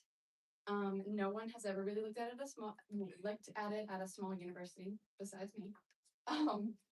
My null hypothesis is that there is no significant difference in perspectives, but my alternative hypothesis will show different perspectives and highlight areas for improvement and ways to integrate the groups better. There we go. I collected my data using a Q-sort, where you'll see an example of it in a second. My participants were asked to rank 30 statements from most disagree, -5, to most agree. These are examples of my statements. So athletes develop leadership skills that transition well into both athletic and academic settings. Balancing sports and academics develop good time management skills, and allowing athletes to miss class for sports-related events can undermine the academic integrity of the university. So for example, if you really didn't like this one, you'd put it here. If you kind of agreed with this one, you can put it somewhere over here. Or if you were neutral about this statement, you would put it 0. So I ended up having 22 participants, including students, professors, and faculty. I analyzed my data using a person factor analysis, where each of my sorts was organized into groups who had similar responses, and then each of the group's responses were analyzed to figure out what they had in common and why they felt that way. This is the computer program I use. It's not SPSS like everyone else uses. It's called the PQ method. It is older than I am, so it looks a little scary to use sometimes. After inputting and analyzing my data, 17 out of my 22 participants were able to be grouped. The remaining 5 had mixed responses. This made it difficult to just place them in one specific group. This software took each of their sorts and found an average of the statements, placing it into its own separate Q sort, and it showed the common most disagreed to most agree statements. So, my group 1 had 6 participants. This is my largest group. And these participants included 3 coaches, 2 athletes, and 1 non-athlete. The 3 statements that they strongly agreed with were number 15, the university's athletic success can enhance its reputation, attracting diverse talents. Number 17, campus events like games can facilitate networking among different academic disciplines. And number 2, balancing sports and academics teaches athletes valuable time management skills. And the 3 that they strongly disagreed with was number 3, allowing athletes to miss class for games can undermine the academic integrity of the institution as it suggests their education is less important than sports performance. Number 12, the primary purpose of attending college is to gain an education. Therefore, academics should take precedence over extracurricular activities, including sports. And number 22, emphasizing sports over academics may send the wrong message about the importance of educational achievements and personal development. So this is what their Q sort looks like what I numbered off here. So you got 15, 17, and 2 right here. 15, 17, and 2. Same thing over here for the most disagree. After my analysis and looking at their popular statements, I found that this perspective values sports as an important part of the college experience, but athletics are not more important than academics and they should not be viewed that way. Group 2 had 3 participants, 2 professors, and 1 student athlete. The 3 statements that they strongly agreed with. Number 12, the primary purpose of attending college is to gain an education, therefore academics should take precedence over extracurricular activities, including sports. Number 10, professors who understand the athletic commitment show empathy and adaptability. And number 21, student athletes often bring diverse perspectives to classroom discussions. And then the 3 that they strongly disagreed with was number 22, emphasizing sports over academics may send the wrong message about the importance of educational achievements and personal development. Number 20, missing classes for games should be equal to students engaged in performing arts commitments. And number 25, all students should be held to the same academic standards to maintain fairness and accountability across the entire student body. Now, these are 2 different groups. Their perspectives are quite similar. So this perspective also believes academics are more important than athletics in the long run, but this should be viewed as the same since athletics are important to the university. So number 12 is their most agreed with statement, but for group 1, it's one of their least favorite statements. So just wanted to point that out. Group 3 had 4 participants. This one had 1 professor, 1 staff member, 1 athlete, and 1 non-athlete. The 3 statements they strongly agreed with was number 22, emphasizing sports over academics may send the wrong message about the importance of educational achievements and personal development. Number 19, special academic provisions for athletes can divert resources from other deserving students, potentially hindering their educational opportunities. And number 5, providing special treatment to athletes can create an equal environment where non-athlete students may feel their academic efforts are undervalued. And the 3 that they strongly disagreed with was number 3, allowing athletes to miss classes for games can undermine the academic integrity of the institution as it suggests their education is less important than sports performance. Number 25, all students should be held to the same academic standards to maintain fairness and accountability across the entire student body. And number 26, universities can strategize to minimize class conflicts with athletic events for fairness. Now, group 3's analysis, unlike, I got a little messed up. There we go. This perspective believes that athletes and non-athletes should be held to the same standard. There's clear favoritism and flexibility with athletes, and although it can be beneficial for the athlete with their schedules, non-athletes should be rewarded with the same flexibility. Even though they don't play a sport, it doesn't mean their schedules aren't just as busy. And then group 4, they only had 2 participants, 1 athlete and 1 non-athlete. The 3 statements they strongly agreed with was number 10, professors who understand the athletic commitment show empathy and adaptability. Number 14, student athletes develop resilience that aids in overcoming academic challenges. And number 13, athletic dedication mirrors the perseverance needed for academic success. And the 3 that they strongly disagreed with was number 11, student athletes must meet academic requirements to continue participating in sports, ensuring balance. Number 21, student athletes often bring diverse perspectives to classroom discussions. And number 25, all students should be held to the same academic standards to maintain fairness and accountability across the entire student body. So unlike the last perspective, this group believes that athletics fully deserve and almost expect the special treatment. They believe that the discipline from the athletes' sports will help them in society and in the real world. Now I just throw a whole bunch of numbers and charts and words and all that at you guys. So to summarize everything, Group 1 believes that sports are an essential part of college, but academics should always take priority. Group 2 believes academics and athletics should be viewed at the same importance because it brings value to the college. Group 3 believes that there is a clear separation in between athletes and non-athletes, emphasizing the favoritism and flexibility towards athletes. And Group 4 believes athletes deserve the special treatment and extra help so they can be successful in society. So in my conclusion, my alternative hypothesis was accepted. There is a clear difference in perspectives among the groups, with some believing that they are higher than others, some who understand the benefits of sports, but also push for academics and non-athletes to be valued the same way. A better understanding of these perspectives will hopefully push for a plan to better integrate these groups and benefit the college. Thank you.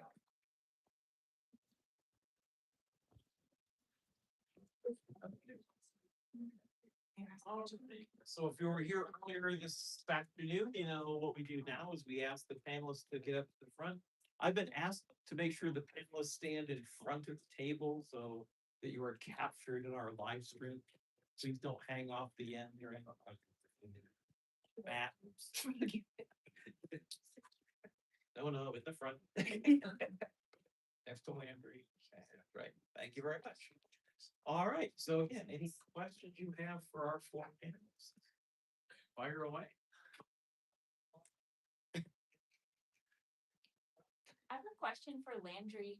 Were you surprised that the groups tended to be fairly diverse and that you had professors agreeing with athletes and non-athletes? Did you expect more alignment among like professor groups, athlete groups, non-athlete groups? Yeah, so as you know, me being a student athlete and witnessing everything from, I thought it was like a gray and white or whatever. Like you had your athletes who felt a certain way, and then you had your non-athletes that were like, we don't think athletes should do whatever, blah, blah. So hearing, especially my last group, how it was an athlete and a non-athlete, both kind of expecting that special treatment, that kind of shocked me a little bit, especially after looking into all of this.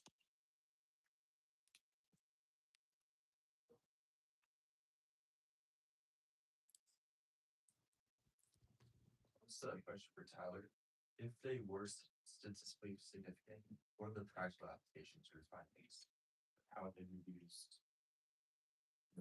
I guess how they be used in real world is to like, I believe you can't just have like one eyewitness because obviously if females are remembering faces and men are remembering these like, I guess, object location, like other details like that, you can't just, I believe having one eyewitness isn't enough anymore for just convicting. I think there should be at least 3 to 5 to really get that, okay, now we're starting to get here. Because again, if females are consistently remembering more faces than males, and you have a male eyewitness, that misidentification can lead to these wrongful convictions for innocent people, and then these guilty people walk. So that's sort of. I have a question for Tyler. This idea the eyewitness testimony, as you've discussed, is so faulty, yet it seems so, I don't know, believable to people, right? I guess there's nothing more powerful than someone in court or having this dramatic moment. That's the person I know, I saw, and the fact that they could be wrong. I mean, why do you think we're so swayed by eyewitness testimony? Because what you're telling us is we shouldn't be at all. It's really faulty. Yeah, I think it's just because it's another person. Like you're that. In my opinion, I think because how much more like technologically we're getting, I think we should sway more towards like security cameras instead of these eyewitness testimonies. It's like, okay, this is like the hammer. This is right or wrong. So it should be like I guess implemented in these cases. It's just relying more on video cameras and like stuff like that actually can like point out their face and you can zoom in instead of having someone remember like a small detail in like 20 seconds. So I guess I don't know necessarily why, like, we believe other people this much as, I don't know.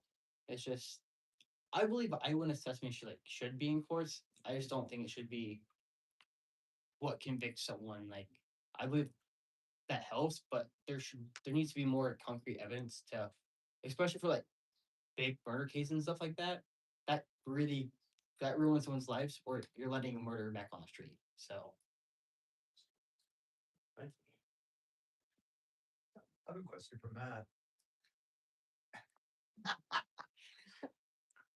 You did a good job of demonstrating that perceived labeling is a bad thing. That it hurts self-concept. It affects delinquent behavior a little bit. What do you think could be done about it? Oh no. Nah, but honestly,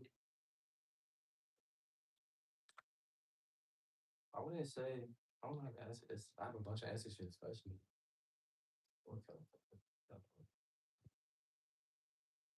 There's no right answer. I just want to know what you think. Personally, I just think that we should honestly just not teach. Well, honestly, teach people like to hold on, teach people how to like just not say the wrong things or like just tell people like when it's right or wrong because you can sit here and tell me like, oh man, like you're slow, dumb, and all this and that, and it's just like my self concept is weak compared to like Landry. Like I say something to her, and then she has a strong self concept. So I'll just say like over time, like we can just like teach it. Very good. Thanks. Can't let Kaylee off the hook. I have a question for Kaylee. Hey, Olivia, and Do you have any sort of like theories or conjecture about why your groups might have gone down in aggression after viewing the video?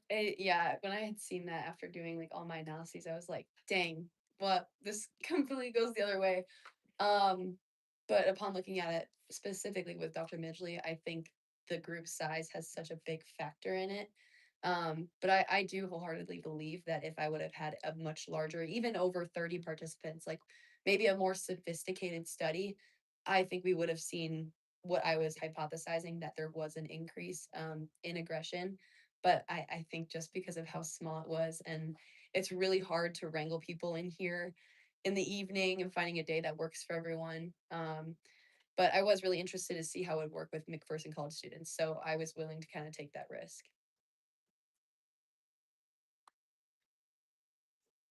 Sorry, I have to ask Landry, and this may be following up on what Dr. Mipson already asked, but you spoke about how you thought things might turn out at the beginning of your study and that they didn't quite work out that way.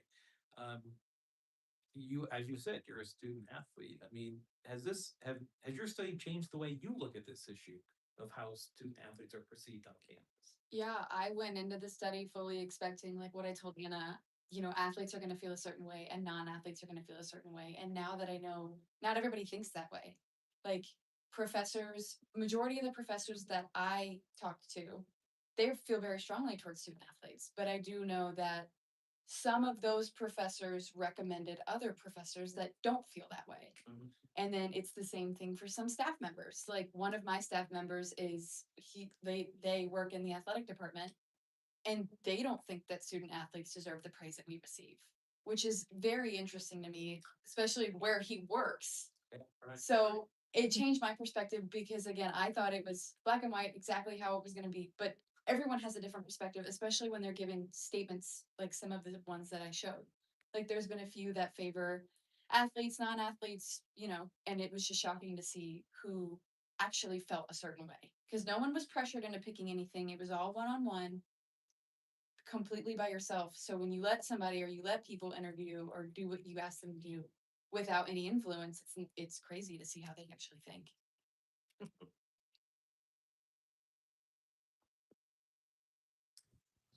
So I'm gonna privilege of being the guy hosting this, I guess. Anyway, Kaylee. So as you were saying, you didn't get the results you were expecting, but you said ultimately that might be a good thing because again, it means maybe we're not so easily swayed. 20 minutes of a violent movie isn't going to make us go out and do something horrible. So what would be the next step with this? If you had like master's thesis kind of time?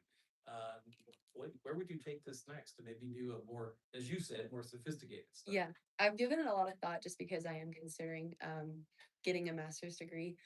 And I think in the sense of sophistication, it would be integrating parts of like there's some studies that I looked at, they had they would hook an individual up to like a heart rate monitor, or like maybe how much their hands are sweating while they're watching the video. Like there's things that you do outwardly that could also be tested, not just maybe like a self perception and then like circling something on a test. So when it came, if it came to the point where I'm in my grad or in my post grad and I can actually study this again, I would obviously want a bigger group of people, but then also I'd love to have some of those like physical factors that you can also like measure. And then I think probably having a more set scale to use would be important, just because the scales that I did use had a very complicated way of measuring all the different types of like aggression or empathy that they were trying to measure. And I just went with like a cumulative number. So I think there's more to be said behind my results, but due to time and also just like complexity, it was more understanding to do it this way. So yeah, I think just giving it more time and also just more factors that could be included. Do we have any more questions for these panelists? All right, thank you.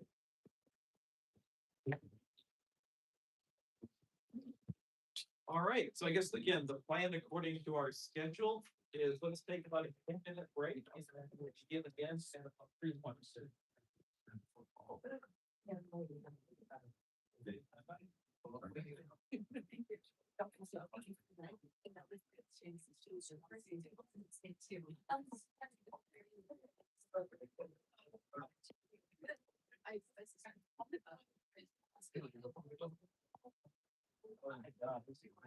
Are you heading out?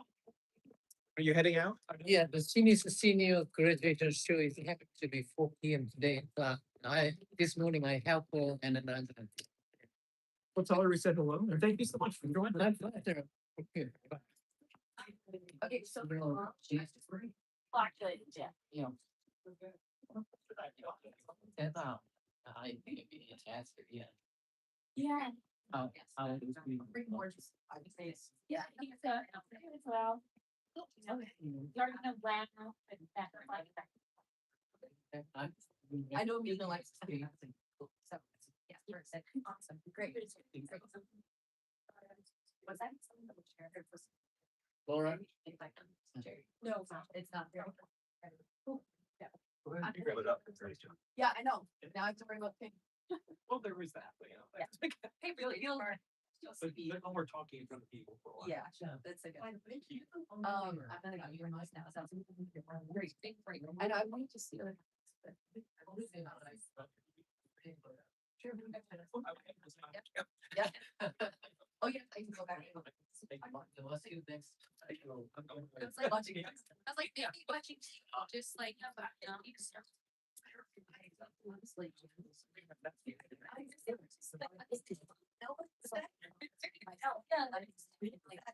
How might these people actually pay attention?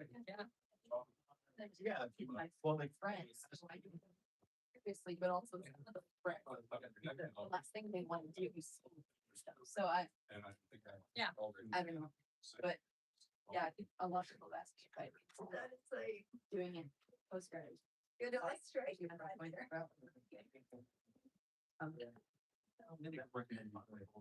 Just Yeah, well, I think do it again. Just more feasible, maybe like suggest that. Maybe.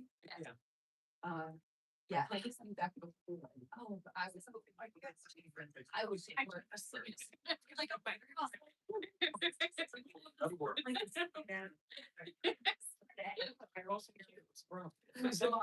Yeah. Yeah. Yep. You're not running over. Nope.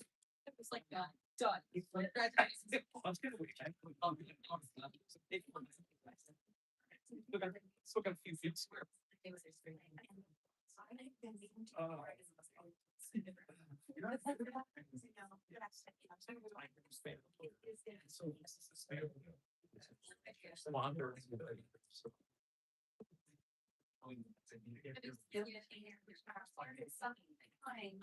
I'm looking to his slides.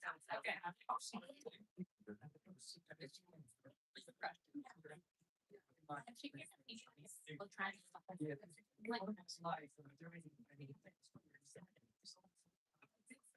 Yeah.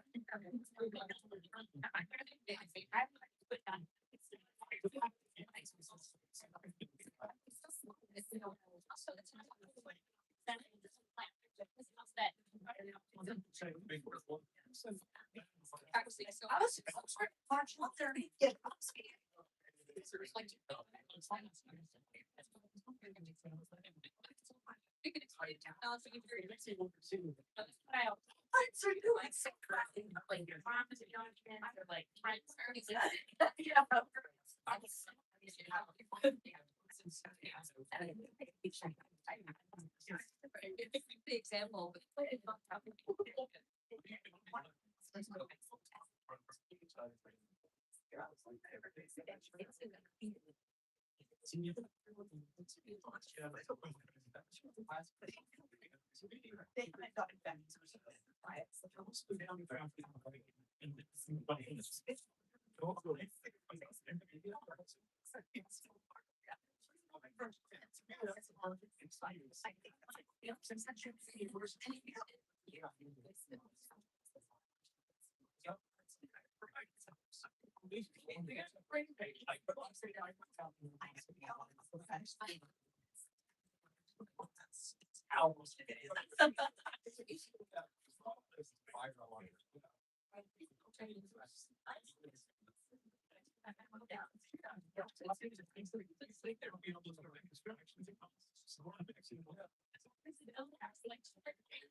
I try to like think it up.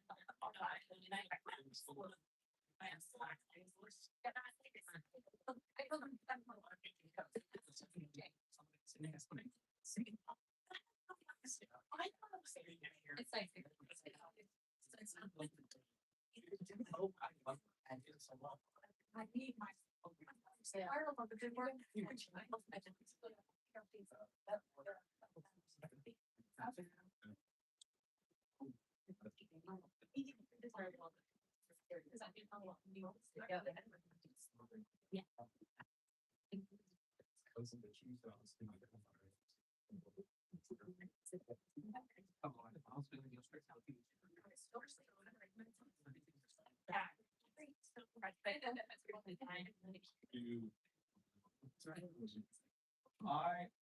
think in one of these things, we forget our case to be split.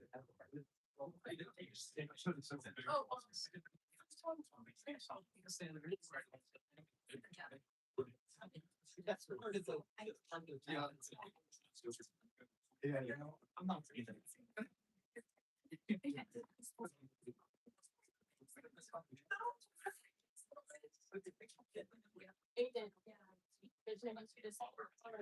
This is worth it.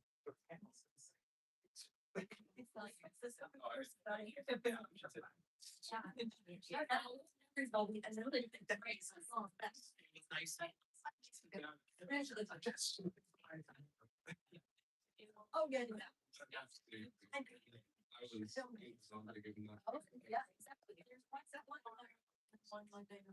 I was Yeah.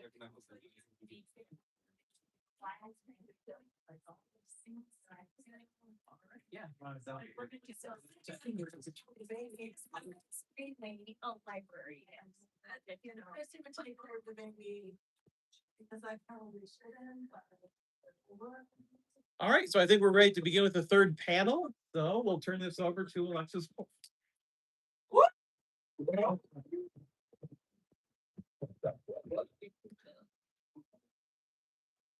So my name is Alexis Wolf, as he just said, and the clicker is very touchy today. So my research project is over the silent battles and visible scars within law enforcement. So the trauma and the PTSD. Why? I've always wanted to go into law enforcement ever since I was a little kid. And coming here and being a psychology student, it's really got me thinking about the mental health side and just how much that can affect you as a law enforcement officer based on what you see every day. Some of the things I found while I was doing my research for this project is that on average, 184 law enforcement officers die by suicide each year. And it's a really high number. Actually, 54% more likely as a law enforcement officer to die by suicide than just a regular person. So I wanted to look and see if I could kind of figure out why. So what I wanted to look at, my research question is, does the number of traumatic events encountered lead to a greater risk of symptoms of PTSD within law enforcement? So the variables, my independent variable is going to be those traumatic events encountered, and then the dependent variable is going to be the PTSD symptoms. So diving into my lit review, the first article that we're going to look at looks at potentially psychological traumatic events, or PPTEs. You'll see that a lot throughout my slides. So Fuller et al. Surveyed 120 different law enforcement officers out of Texas, and they looked at the different stressors in officers, like organizational, operational, just regular life stressors, different things. And in their study, they defined different traumatic events, like being taken hostage, being shot at, car chases, somebody threatening you or your family. And in their study, they found that PTSD symptoms are likely attributed to those critical incidences or traumatic events. So the next lit review that we're looking at looks more into the mental health side in law enforcement. So Newell et al. Wanted to look at why police officers were so reluctant to seek help and get treatment for mental health problems. They did focus groups and interviews with 24 police officers. And they found that different reasons why officers are so reluctant is the stigmatization in law enforcement around mental health. You know, law enforcement officers are supposed to be big and strong. Mental health problems are weak. And they also found trust and confidentiality when seeking. They don't feel that it's going to be confidential, and they feel like everybody's going to find out, and then they will be viewed as weak. And then the different occupational experiences, them encountering people with mental health problems, is another reason why they are so reluctant. And then the last one on this slide, Beaucamp and Jetelina, like I said earlier, found that law enforcement officers are 54% more likely to commit suicide. And they looked at suicidal ideation, or the SI that's on this slide. And they found that suicidal ideation increases with age. So that was one thing that I wanted to look into, looking at the age and how long they've been in law enforcement.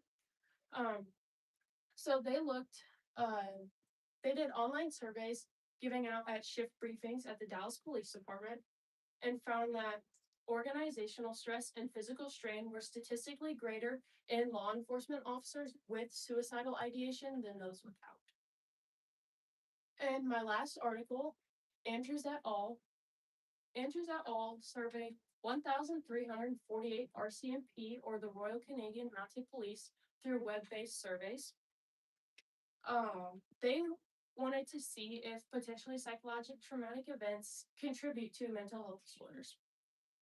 And they found that there was a statistical significance associated between those PPTEs and the increased odds of screening positive for mental health disorders. And they also looked at a number of different mental health disorders. In my study, I will just be focusing on PTSD. So for my hypothesis, what I think I'll find, my alternative hypothesis, my first one is going to be that the more traumatic events that you encounter, the more likely the officers are to have PTSD symptoms. And then the second one is the bigger the law enforcement agency, the higher rate of PTSD symptoms within officers. So then the null hypotheses are there will be no difference in PTSD symptoms based on traumatic events, and that there will be no difference in PTSD symptom rates based on the size of the department. How? So I started off by contacting numerous agencies asking if they would like to participate in my study. I used my connections as a McPherson police reserve officer to get in contact with my chief, and then from there we found other agencies who were willing to participate. So I received approval from 5 different law enforcement agencies. After receiving the approval, the surveys were then sent individually to each agency. Once the agency received the surveys, they were placed in a briefing room or somewhere accessible to all the officers for them to fill out if they chose to. Once the officer finished the survey, they took it and put it in the stamped envelope that they were provided with and mailed it back to the college. And once I received the surveys, I then put them into SPSS, scored them, and ran them through a Spearman correlation test. So some of the questions on my survey, it started off with a demographic question, just asking how old they were and how many years they've been in law enforcement. And then the next part of the survey looked at the traumatic event frequencies. So on this survey, the different kinds of questions that were asked were if they have encountered, like if the officer has been assaulted, they've encountered a sexually assaulted adult or child, whether they've seen a colleague killed intentionally, or whether they've been taken hostage. And so they would read the question and then mark which box responded the best to the amount of times that they have encountered that, being 0, 1 to 9, 10 to 20, 21 to 50, and 51 plus. And then the next part of the survey was the PTSD questionnaire, which was scored on a 5-point Likert scale. And some of the questions on that were repeated disturbing and unwanted memories of the stressful experience, repeated disturbing dreams of the stressful experience, and then suddenly feeling as if the stressful experience were actually happening again.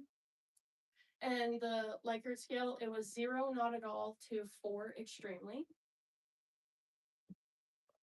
So what I found, so as you can see on the graph,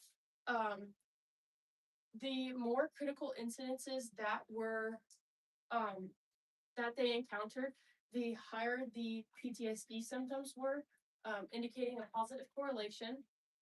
My probability value ended up being of 0.017, which did mean that there was a statistical significance in the correlation between critical incidences and PTSD, which means that I did accept the alternative of my first hypothesis. And then when I looked at the second one, there was no significance in PTSD based on the sizes of department, but there was a statistically significant difference between critical incidences based on the sizes of the departments.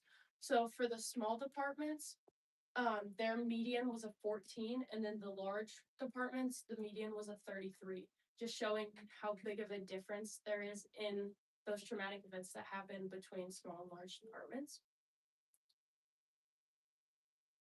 So let's just review this. So my participants, 5 different law enforcement agencies, 1 in Nebraska and 4 from Kansas, which led me to 56 total officers who completed my survey. My research question, just again, does the number of traumatic events encountered lead to a greater risk of symptoms of PTSD in law enforcement? Which we found, yes. In my study, because we accepted the alternative hypothesis of the first one, that the more traumatic events, the higher risk or the higher PTSD symptoms. And the second hypothesis, not statistically significant on PTSD and size, but it was statistically significant on critical incidences and size. And some limitations that I found in my survey, it was a small sample size.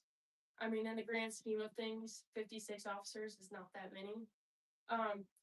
But also another thing to think about, these surveys are all self-report, and the questions are extremely sensitive. So officers may be reserved when filling out the questionnaires or even deciding whether or not to take the questionnaire. And my surveys were only focused on current departments that they are employed by. I did have a few people write in that if that stipulation did not apply, that their answers would look drastically different. So that was another thing. That's it.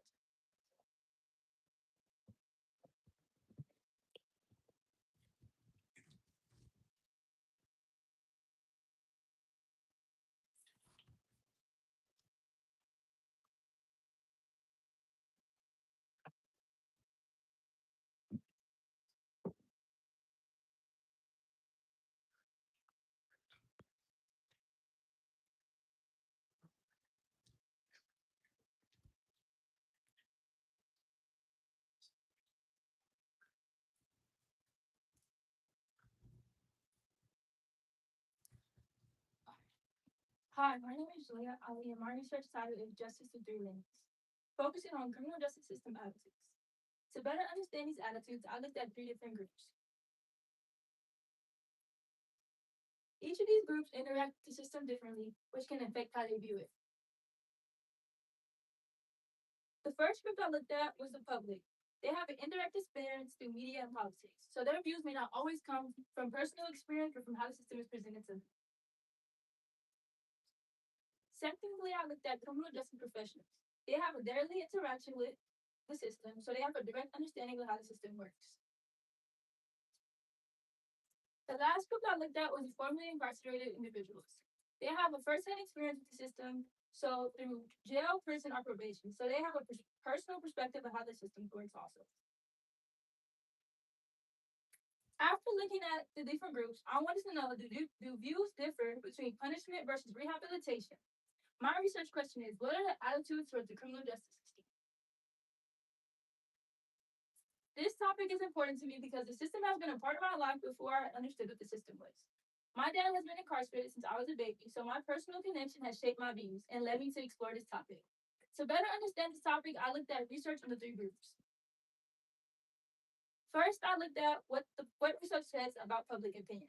A study done by Applegate, where he surveyed adults in Ohio on different crime scenarios, found that answers change depending on crime. If it's a less serious crime, like for first offenders or nonviolent offenders, they support rehabilitation. But if it's a more serious crime for like violent or repeat offenders, they support punishment. Another study done by Thilo, where he surveyed adults across the United States asking about support for different parts of the justice system, found that there's a strong support for specialty courts like drug and mental health courts. But support goes down when they feel public safety is at risk. So overall, public opinion is based on the situation. Next, I looked at research on workers' opinions. Workers often have to balance both personal beliefs with job responsibilities. In the two surveys on here, they found that there's a strong support for rehab, but workers often face barriers like policies and the system culture. So even if they believe in rehabilitation, the system can limit what they are able to do. The last group I looked at was my group, the formerly incarcerated. And looking at 2 different surveys, they studied inmates across the United States, and they found that inmates believe rehab is important, and important for growth, but there's not enough opportunity for change in prisons. The prisons lack program support and resources. So overall, this shows why they believe in change. They feel that the system does not have enough to support it. Based on the research, I developed my hypothesis. My ultimate hypothesis is that formerly incarcerated individuals will support rehabilitation more our criminal justice workers and the public will be split between rehabilitation and punishment. My independent variable for my study was the three groups, the public, the workers, and the formerly incarcerated. And my dependent variable was the attitudes, the support for punishment and the support for rehab. For my study, I did a quantitative study, meaning I collected data, analyzed responses, and compared across groups. When recruiting, I did two different methods. For the public, I did a convenience sample with McPherson College students at data collection night, and for the workers and formerly incarcerated, I did a snowball sample. I recruited the criminal justice workers from an internship I did at a Bellsbond company in San Antonio, Texas, where I gained experience with legal documents and court processes. For the formerly incarcerated, I recruited through personal connections from family and friends. For my data collection, I did paper surveys, which is handed out in person, and I did online Google Forms that was emailed. For my instrument, I based it off of factorial survey by Applegate, where he surveyed how situation influences decisions, and his survey was called "What Should the Future of Ohio Crime Policy?" Using this method, I then designed my survey.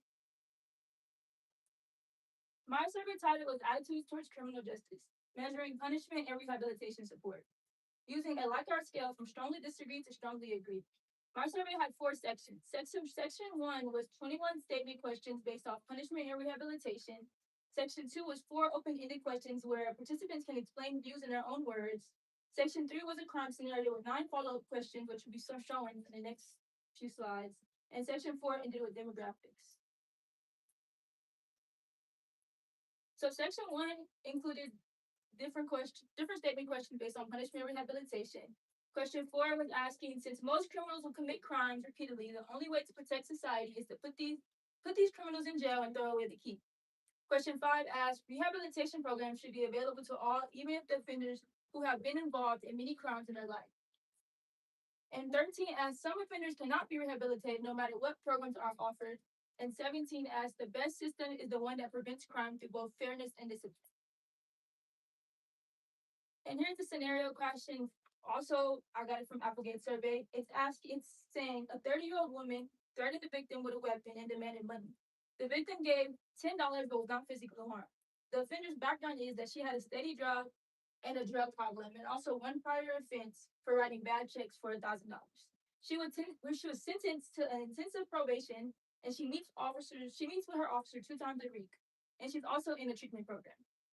Then the follow-up question that was asked was number 4, it is right to put people like Lissa in programs that try to cure the problem that caused them to break the law. And number 7 was the best way to prevent Lissa from committing more crimes would be to keep her locked up. My sample results were total at 71 and broken down into group. It was the general public was at 25, criminal justice workers was at 26, and formerly incarcerated at 19. The criminal justice workers included a range of roles such as bail bondmen, federal and state public defenders and prosecutors, family and immigration attorneys, criminal defense attorneys, and a probation and correctional officer. In the formerly incarcerated group, there was different supervision types like state and federal probation, parole, and deferred programs, and also people that have done house arrest and a halfway house, and a wide range of incarceration lengths in state and federal prisons, ranging from months to years. And then here's some demographic information based on who's represented in my study. And for education, you can see that the criminal justice workers mostly have master's degrees. If you look on that side in the middle, they have mostly have master's degrees. And in the members of public, which was college students, so most of them did put some in college. And for the formerly incarcerated, most of them also have high school degrees. And when looking at the race, for the formerly incarcerated, it's mostly Black people. And for the criminal justice workers, they are really spread out between white, Black, Hispanic, and a little Asian. And then for the members of the public, it's mostly white, and then there is some other races. And then I asked a question in demographics asking have you ever had a family or friend in jail or prison? And most of the people did say yes, so most of the people do have experience with this person. So when analyzing my data, I ran an 8-NOVA test, which is used to compare differences between 3 groups. So this is my attitudes towards punishment results, and the significant value, which is circled here, was 0.020, which is less than 0.05, which is the standard cutoff, meaning that the group differences is statistically significant. But this table doesn't tell us where the difference is. So I also did this graph. And in this graph, the public has the highest average support for punishment, but it's still at a 3. If you look at like this line over there, it's at a 3. And so it's basically neutral, so they're kind of still in between, but it is still at the highest.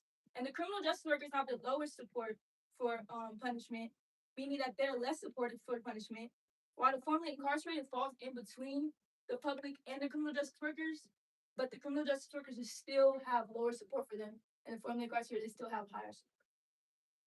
And if you look at the lines that are connected to these boxes, it shows the range of responses that the participants had. So if it's a longer line, that means they had more different responses. And if it's a shorter line, that means they had more similar responses. And then when looking at the attitude towards rehab, the significant value was 0.739, which is greater than 0.05. So for the rehab, there was no statistically significant difference between the groups. So unlike punishment, all 3 groups have similar views when it comes to rehabilitation. And this is the graph to support the table y'all just saw. And in the table that was for punishment, you can see the differences. But in the table for rehab, you can clearly see that, like the table said, there was no difference really. You can see that there's barely a difference. But when looking at it, you still see criminal justice workers have a higher support for rehab than the formerly incarcerated, which is interesting because they're formerly incarcerated, so why would y'all not have support? But you can still see the line, and the public they have more range of responses than the other 2 groups this time. So then I analyzed my open-ended questions, and I decided to just do one that really focused on what I was asking. And I chose question 3, which is, what does justice mean to you in the context of crime and punishment? And the general public really felt that justice was retributive justice, which was their most common answer. And they saw this as justice equals punishment that fits crime, an eye for an eye mindset, and getting what they deserve. They also said accountability, which means holding the offenders responsible and paying for the crime. And lastly, which was protecting victims and society, which is justice for victims and families. And then we look at the criminal justice workers. Their most common answer was fairness and equality, which they saw as equal treatment regardless of the status, fair trials and outcomes. And they also, like the public general said, accountability and punishment. But they felt that it was as punishment fits the crime and not too harsh or too lenient. And the last one was balance with punishment and rehabilitation. They felt like justice includes both accountability and second chances, and also addressing root causes like trauma and behavior. And for the formerly incarcerated, their most common answer was fairness and equality. They felt that it was a need for fair trials and correct charges, and they strongly supported accountability and punishment, and strongly emphasized rehabilitation and second chances, focusing on growth and moving forward. Overall, all of these 3 groups, one thing they had in common with their answers was accountability, but I felt as each group saw accountability different, and I felt the general public saw it in a punishment way, while the criminal justice workers and formerly incarcerated saw it in becoming better and growth and a balance. So overall, my question when I was asking was, what are the attitudes towards the criminal justice system? And I expected a difference between the groups, mostly that the formerly incarcerated would be more supportive towards rehab. But my results showed that there was no significant difference for the rehabilitation, but for punishment, there was a significant difference. Meaning for rehabilitation, I accepted my null hypothesis for that variable. And for the punishment, I accepted my alternative hypothesis. My takeaways from this was that experience does not shape views on punishment versus rehab. And also when analyzing my open-ended responses, both criminal justice workers and formerly incarcerated showed a more balanced approach to justice. Thank you.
Hello, everybody. My name is Abe Johnson, and my research is the effects of binaural beats on children in a classroom setting. So I chose this research as I'm somebody who uses binaural beats to help study, mostly helps myself with focus and just keep myself from getting off track. And then I also just have a general fascination for how sound interacts with the mind. So grab the clicker, probably need that. First thing I want to kind of do to get your attention on why this matters is to give you some statistics. So one study done by Mark in 2023 found that the average attention span has dropped from 2.5 minutes to about 47 seconds since 2004.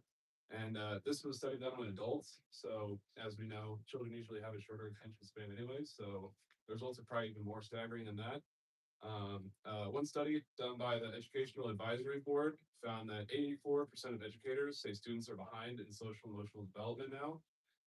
They also sent out a survey to educators, and these educators, 68% of them say there's an increased concern for student behavior. And then lastly, a survey sent out by the National Center for Educational Statistics found that assessment scores have dropped to their lowest points since the 1970s. So you're probably wondering, what are binaural beats? It's a combination of two audio frequencies. What they do is when these frequencies are played together, they create a perceived third tone that you hear. And this third tone syncs with the frequency of the brain of our brainwaves. And this can lead to certain effects that can help us. So just for example, here's what it sounds like. So just that. And so what some of them do, alpha waves are seen to help people be relaxed or alert. Beta waves are associated with active thinking and focus. Gamma waves are for high level processing and sensory integration. Delta waves are said to help with sleep, and theta waves are said to help with creativity and emotional healing. So to get where I get to the point of my research question, we need to go back and look at some previous examples. So to start, we have Nathan Azrin. He was one of the pioneers in this kind of field with the first experiment to test the effects of noise on human behavior. He used white noise as a sign for a correct response when completing a focus-based task. And he was ultimately successful and found that noise does affect behavior. Found that it increased both total responses as well as accuracy. Following on to a more recent study done by Porpella et al. In 2025, they looked at the different differences in focus from different types of audio stimuli. They had a range of different audios here that they labeled as popular music, workflow music, relaxation audio, as well as office noise. And they found that there's no specific stimuli that increased performance, but general mood varied between stimuli. And this led this general mood, more so the showing of a positive mood, increase reaction time, as well as decreasing negative distractions. And then in a kind of cluster here of different experiments done by Basari et al., Colzato et al., and Engelbrecht et al., they all looked at binaural beats in different situations. So Basari to start, he did a experiment looking at kids in a dental office. So they'd go to receive treatment and they'd have the binaural beats playing in the background. And they found that while playing and having the kids listen to these frequencies, there was an overall decrease in anxiety. And Colzato and Engelbrecht did more of a typical experiment, just kind of go in a room, listen to this, and do a task. And they found that listening to these binaural beats showed decreases in outside distractions overall. Next, we have Friedrich, Boulders, and Homel. They assessed the physiological effects of listening to binaural beats. They found that listening to alpha and gamma waves, alpha and gamma frequencies, they increased dopamine, improving creative thinking. And so how they did this is there have been previous research done before that looked at different ways to measure how dopamine is released. And one of the ways you can measure this is through eye blink rate. And so they gave this test and found that these eye blink rates increase when listening to binaural beats compared to not, showing this increase in dopamine release. And to close out our literary view, we have a experiment done by Sharma, Demendra, and Singh. They assessed how binaural beats affect atypically mentally developing children. So these are kids with ADHD, autism, different behavioral disorders. And they use EEG readings to show a decrease in the ratio of theta to beta waves within the mind while seen in binaural beats. Atypically developing children often have a higher ratio, which leads to more distracted thinking or getting more distracted a lot more easily. And so this overall showed a decrease in this ratio, showing they were more focused. And so for my hypothesis, what I want to find out is do binaural beats positively affect child attention in the classroom? So how did I do this? I got 22 consenting participants to participate in a 6-week ABA reversal study. The participants are exposed to binaural beats for roughly an hour a day, about 5 days a week when they're able to during the intervention weeks. And so they have one survey that is completed when entering the classroom in the morning to get a general idea of how focused they are going into the day. And then they have a second survey that is completed immediately after intervention. And for the second survey, one of the things I wanted to make sure didn't happen was that, kids would get the second survey at the same time every day. And then you could say, oh, it's just because of the time of day. So these second surveys and when the intervention was played was varied throughout the days. And so for the schedule, the first week they participated was just a baseline. It's get a general understanding of how their focus varies through the day. Week 2 was they listened to alpha waves, which is the alert but relaxed. Week 3 was the theta waves, which is the creativity based wave. And then week 4 was beta waves, which were for focus and active thinking. Week 5 was return to baseline. And then I originally wanted to do a 6th week where I'd have whichever frequency was most successful and get more data on that. But due to time constraints, I was unable to complete that. So for data analysis, I had all the survey scores entered into SPSS. Both individual and group averages were measured. Group scores were run through a Friedman test to determine overall significance for the whole group. And then a Wilcoxon test was then run to determine if a specific frequency worked better than others. So for my results, for my group statistics, so I guess we'll look at the graph. So the bottom line in the black is the scores from the survey for the whole group whenever they enter the class. The red line above that is after the intervention when they receive their second surveys. And so overall, the Friedman test gave a value of 0.265, which is above the standard accepted value of 0.05. And then my Wilcoxon found that the alpha waves had a significance of 0.866, so pretty far off from significant. The theta waves are closest to having a significant difference with 0.184, and the beta waves were also a little ways off with 0.15.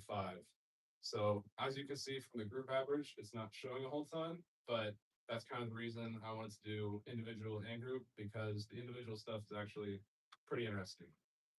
So here's my individual cases. I want to start with, I want to start with student 13 here. As you can see, compared to the graph before, there's pretty large differences, right? So student 13 roughly had a 20% improvement across all weeks of intervention. And something really interesting about them, one thing I had the parents do when signing the consent forms for the kids is they have the option to disclose if their child had ADHD or not. And student 13 was somebody who was diagnosed with ADHD. And so seeing that this had such a great effect on them compared to possibly a typically developing child is something that I found to be really interesting. Student 17, they were atypically developing, but to see, this kind of gives you an idea of how the different audios affect the different kids in each way, right? So as you can see, the alpha waves, not much of a difference for them. But then you go to the theta and the beta waves, and they had a 28% improvement in scores over the weeks. And then student 22, this was more in line, more of what I typically got from all the groups. They showed a consistent improvement with the audios, but obviously it wasn't an absolute ton. But I mean, even at that, they had an 8% improvement, and any improvement I would say is worthwhile. especially because this can lead to, I don't know, 5% improvement on test scores, which for some kids, this can be the difference between having good enough grades to get into college and not. So for my discussion, I have a couple questions I'd like to answer out front before we get to the panel thing. So based off my results, is theta frequency the best? So statistically for my class, yes, but as you've seen, the individual cases have varied. Things that would probably help would be that bigger sample size I was hoping to get with the extra week of experimentation. Yep, and so the other frequencies have effectiveness. As we saw from the individual cases, this is very much the case. I didn't have all 22 graphs up there because I want you guys to fall asleep during this. But there are even a lot of kids who had a significant effect, a positive correlation using the alpha frequencies, which wasn't seen in some of the other groups that were shown on the presentation. And finally, one thing that really caught me off guard was the increase in baseline from my week 1 to my week 5. I was expecting, a typical ABA experiment. You have a pretty low score, you get your intervention, and if it works, there's a pretty big rise in your score, and then you go back to your baseline, and it should go back to where it was originally, right? Well, for this, all of my baselines across all my students improved. And so it was about 2 in the morning last night. I was in a van driving back from a tennis match, and I was trying to figure out what the heck is causing this, right? One explanation I had was just the timing of it. The weeks I had for doing this experiment, my last 2 weeks were directly after spring break. So possibly kids could have just gotten home, had some time to relax, just refresh a little bit, and they came back more focused. Another kind of out there thought I had was that binaural beats might affect neuroplasticity. So neuroplasticity is the reorganization and formation of new connections within the brain.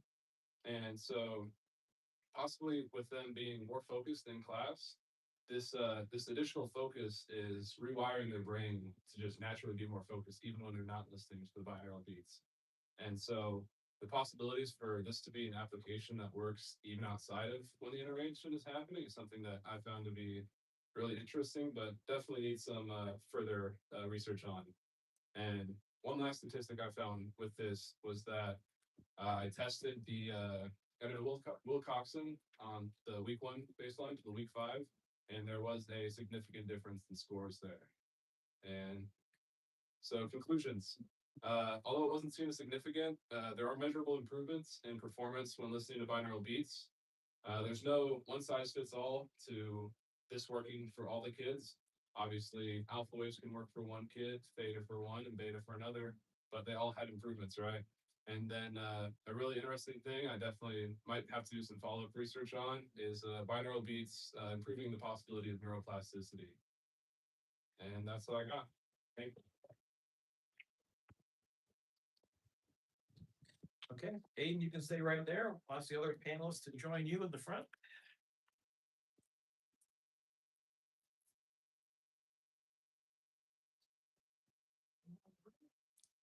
Okay, what questions do we have for this group of presenters?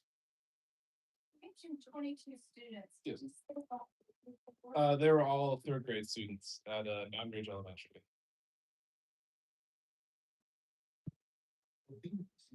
How it might affect neuroplasticity. What do you think those things are? Oh, sorry. You mentioned that so maybe binaural beats can affect neuroplasticity. What do you think you be able to measure that? That would be a great question. I just figured based on just base performance and focus, even when they are not listening, seeing those signs of improvement, and that kind of gave me a reason to believe that it might be a possibility. Just seeing those improvements even when the intervention wasn't occurring.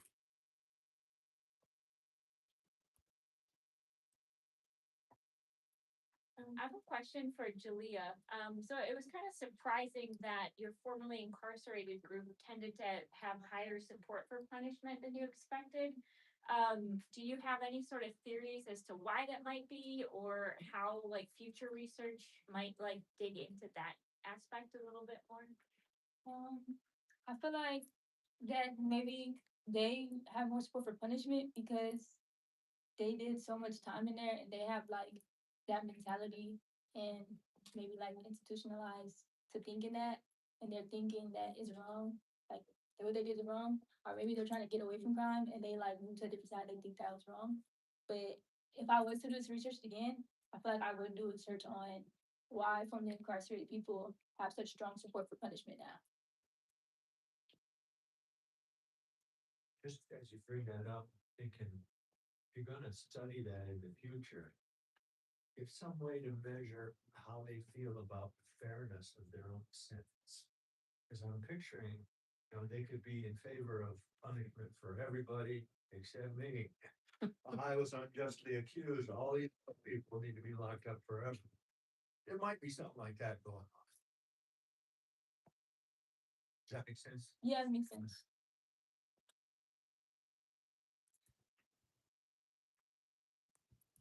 I have had stroke. Did you know if there had been any studies on the for stroke? Not to my knowledge. I hadn't really got too far into that field.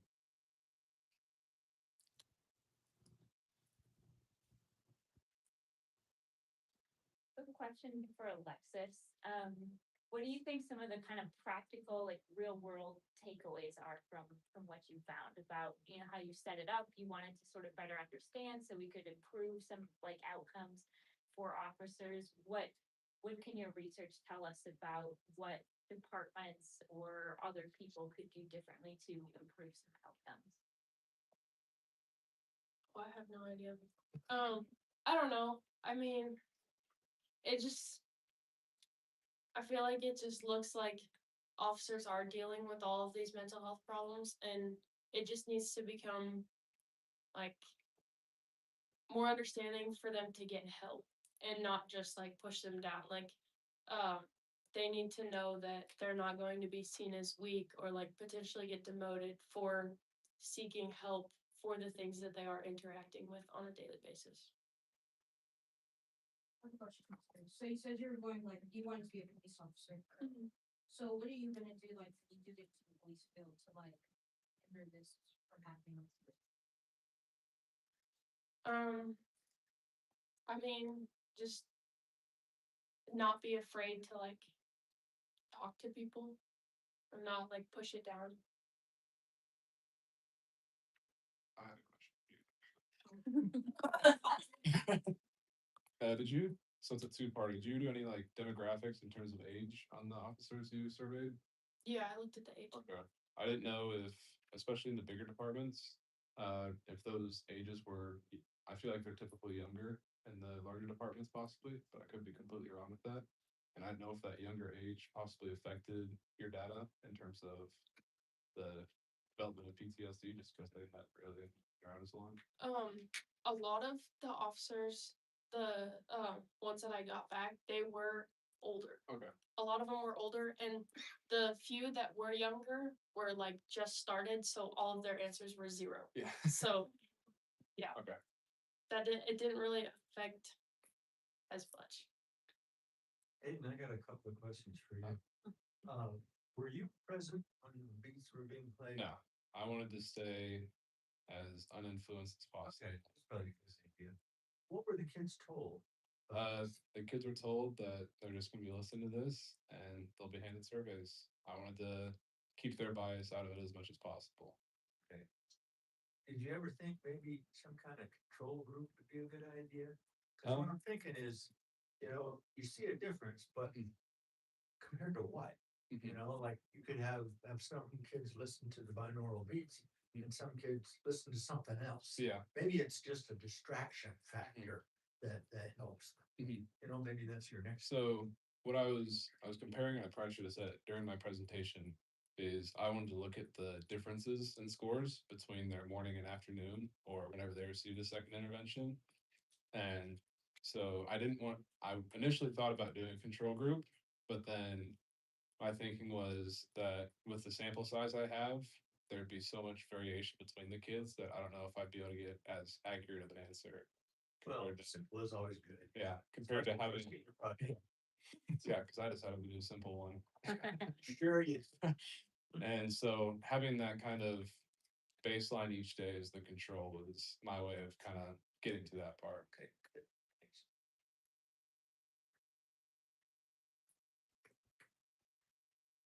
I have a question for Aiden. Did you have a chance to talk to the teacher or teachers who are running the classroom? Yeah, I would meet up with them once or twice a week to either drop off or pick up surveys.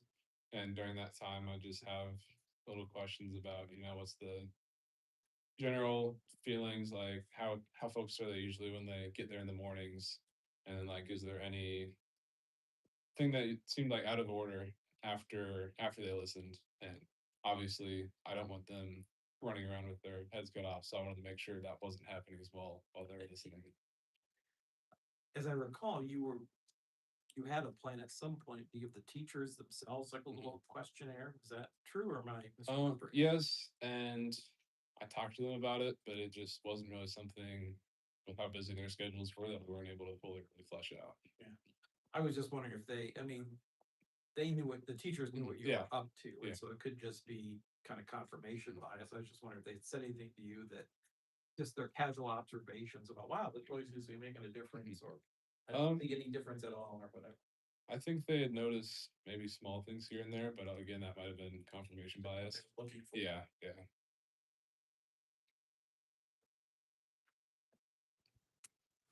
Any other questions for this group? Okay. Wow. Okay, so looking at the schedule, it looks like we're gonna take a little break, maybe it's a few minutes, and then we'll come back at 4:10 and we will do our. Okay.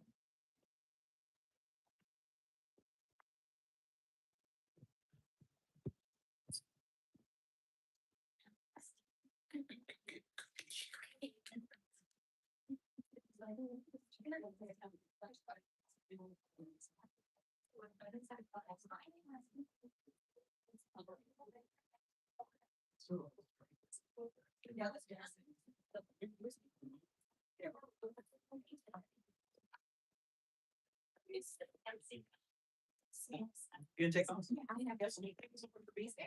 I'm gonna make it. I'm gonna turn it back. Hopefully.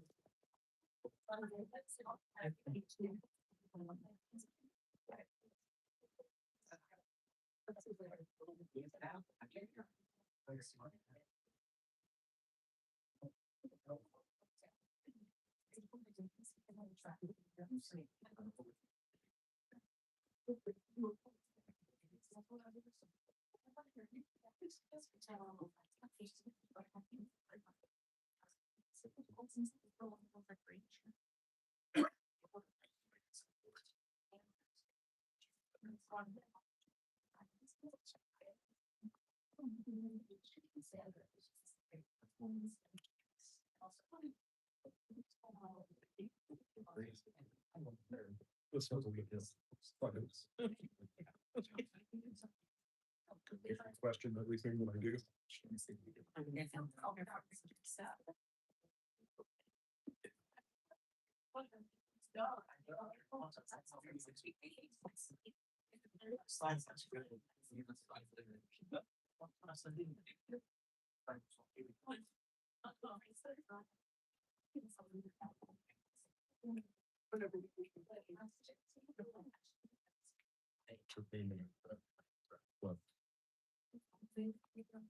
It's a zero model.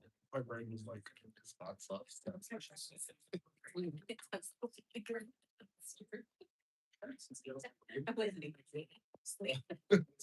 Yes.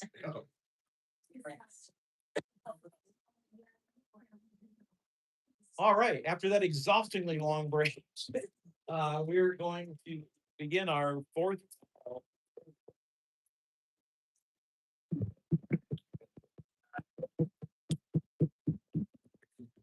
Good afternoon, everybody. My name is Logan Wanzer, and I did my senior research over parenting's effect on substance use in adolescents.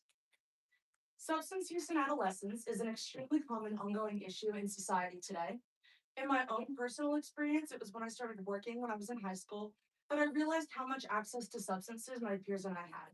I constantly had my adult coworkers coming up to me, asking me if I needed anything, if I needed them to buy me anything, like nicotine, alcohol related, or if I had friends who needed anything. And though I never indulged due to my own traumatic experiences and attitudes towards substances, it did put me in an interesting position to observe how my peers would obtain substances and then hide them from their parents, but flaunt them in front of their friends because it was the cool thing to do and the ticket to popularity.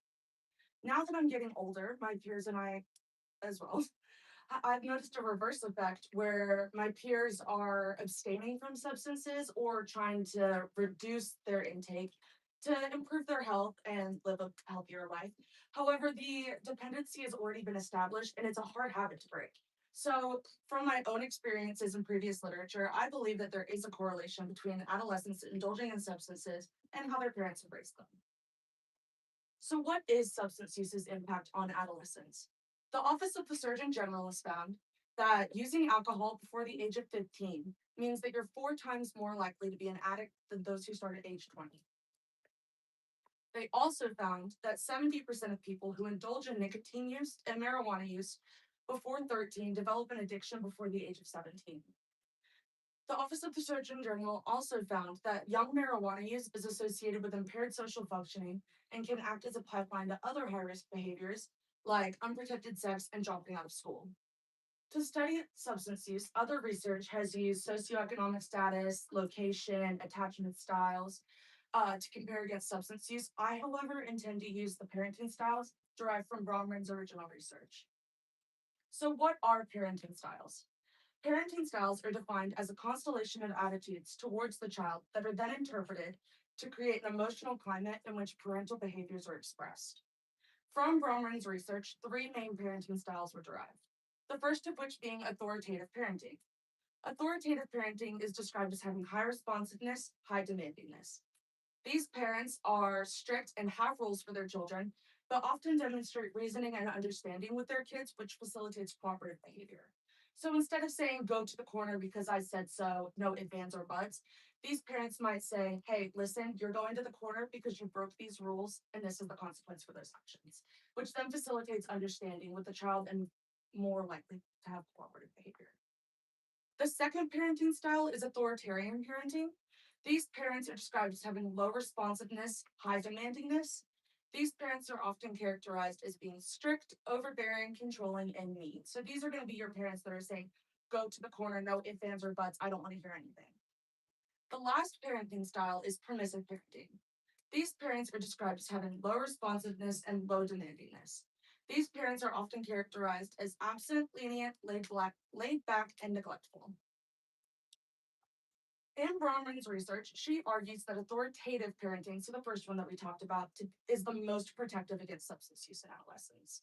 Similar other researchers have come to the same conclusion. However, some have found different but equally interesting results. The first of which being Clanch et al. They did a cross-sectional study with 10,909 15 to 29-year-olds across different countries in Europe. They wanted to know if the protectiveness against parenting styles and substance use was context dependent. So essentially, are the same parenting styles effective to protect kids against substance use in Scotland as they are in Ireland? Their findings varied. They found that authoritative parenting was only protective against marijuana, not alcohol or nicotine. And neither other parenting style, being authoritarian or permissive, reached statistical significance in protectiveness either. So only authoritative parenting was protective against marijuana. Altdorf-Jarnatter et al. Did a longitudinal study that followed 347 14 to 17-year-olds. Similar to myself, wanted to examine the relationship between parenting styles and adolescent substance use. They found that permissive parenting was the most likely to lead to substance use and agreed with previous research that authoritative parenting is the most protective. So in my own research, I have a non-directional alternative hypothesis stating that not all medians or midpoints in my groups will be equal. I expect to find at least one difference between my groups. In turn, my null hypothesis is that all medians or midpoints will be equal and that there is no difference between my groups. For my methods in data collection, I utilized convenient sampling with data collection night at the college. Participants were compensated with $10 and pizza for their participation. To gain more participants for my study, I also recruited people from my professor's classes in exchange for extra credit at the professor's discretion. Surveys were then distributed among participants and handed back to our advisors for safekeeping until analysis can be conducted. My instrument was made up of two parts, the first part being made up of the parental authority questionnaire to measure for parenting styles. This part is made up of 30 questions regarding the most influential parent in a participant's childhood, ages 13 to 17. So instead of reading the statements and responding for both mom and dad, say mom was the most influential parent in your childhood. So you would answer regarding off of how your mom expressed behaviors and parental attitudes. Participants responded on a Likert scale from 1 to 5, and then surveys were sorted into 3 piles based on which parenting style was most dominant in that survey. An example of this instrument are these 2 statements. The first being, my caregiver did not view themselves as responsible for directing and guiding my behavior as I was growing up. The participant would then read this, and on a scale of 1 to 5, 1 being strongly disagree, 5 being strongly agree, rate how well this statement aligns with their parent. So in my case, I would say probably a 1 because yeah, I feel like my parents are pretty responsible. Anyway. The second part of my survey was made up of a substance use measure that was composed of 5 questions, each with 2 parts. It measures a college student's past substance use between the ages of 13 and 17. And it measures for tobacco, nicotine, marijuana, alcohol, and it has an other section for prescriptions that might have been abused, cocaine, and meth. This measure was also rated on a Likert scale. An example of this measure is question 1 on the survey. Question 1 being, between the ages of 13 to 17, did you drink alcohol more than once? If the participant answered no, they would skip this entire part and just go on to the next question. If they answered yes, though, they would then answer this next question. At the height of your alcohol consumption, how frequently would you indulge in drinking? Clearly mark 1. So then they can mark, oh, at the height I was having them daily or monthly, whatever. After collecting data, I ended with 44 participants in my study. I had 19 females, 24 females, and 1 preferred not to say. I had 15 freshmen, 15 sophomores, 6 juniors, 7 seniors, and 1 super senior or 5th year student. And I had 23 Caucasian participants, 6 African American, 1 Asian, 13 Hispanic, and 1 Pacific Islander. In my analysis, I entered all 44 surveys into the statistical package for the social sciences, or SPSS, and sorted out which surveys belong to which parenting style. In order to do this, I added together the scores of certain questions on the survey, and the style they scored the highest in is the style I associated that survey with. So say after running my analysis, the participants scored a 7 in authoritative parenting, a 22 in authoritarian parenting, and 11 in permissive parenting. I would then associate that survey with authoritarian parenting because they scored the highest in that survey. After analysis, I ended up with 4 participants in my authoritative pool, 22 in my authoritarian pool, and 18 in my permissive pool. Having such a large difference in my authoritative pool compared to my authoritarian and permissive wasn't ideal, but it did make for some interesting findings. To compare the parenting styles to substance use, I ran a Kruskal-Wallis test. This type of test is ideal when comparing 3 or more groups and wanting to find the medians of those groups.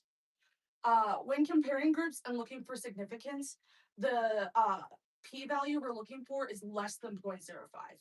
As you can see over here, I hit a p-value of 0.114, so greater than 0.05, but we are hovering around significance, which tells me that something is going on here. So putting the statistical significance aside for a moment, I feel that the medians do have practical significance and that they are very different. For my authoritative group, they hit a midpoint of 8.5. On a number line, this means that the midpoint of this group was using substances at 8.5. This is interesting because 100% of my authoritative participants use substances, whereas in my authoritarian group, they hit a midpoint of 1.0 because on the number line, a little less than half used zero substances in their adolescence. And then when they did start using substances, they were using substances at such a low rate that they hit a midpoint of 1, which again is vastly different to the 8.5 that we just saw.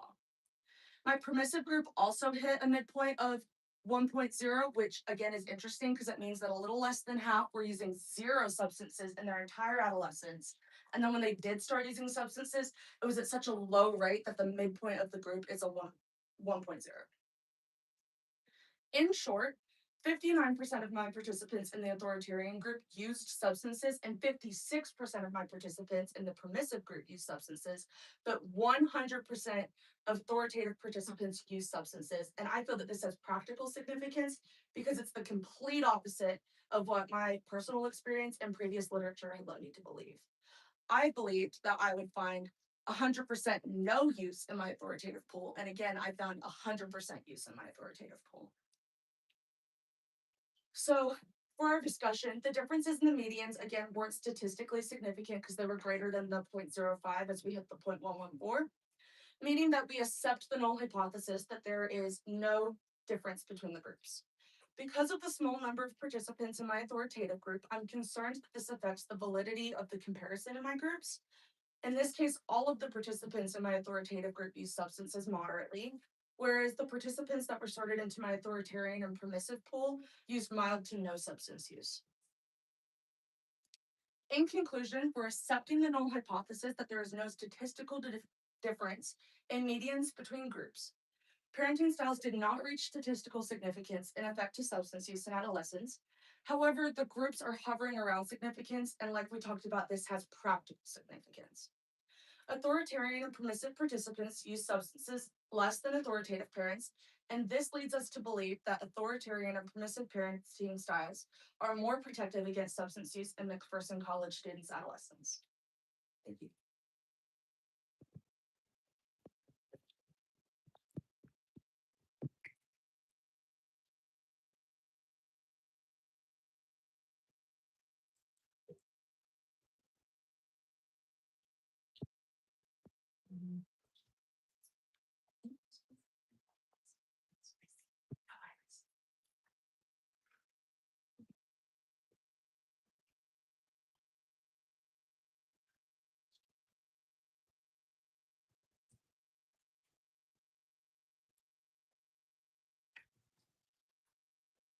Hello, everyone.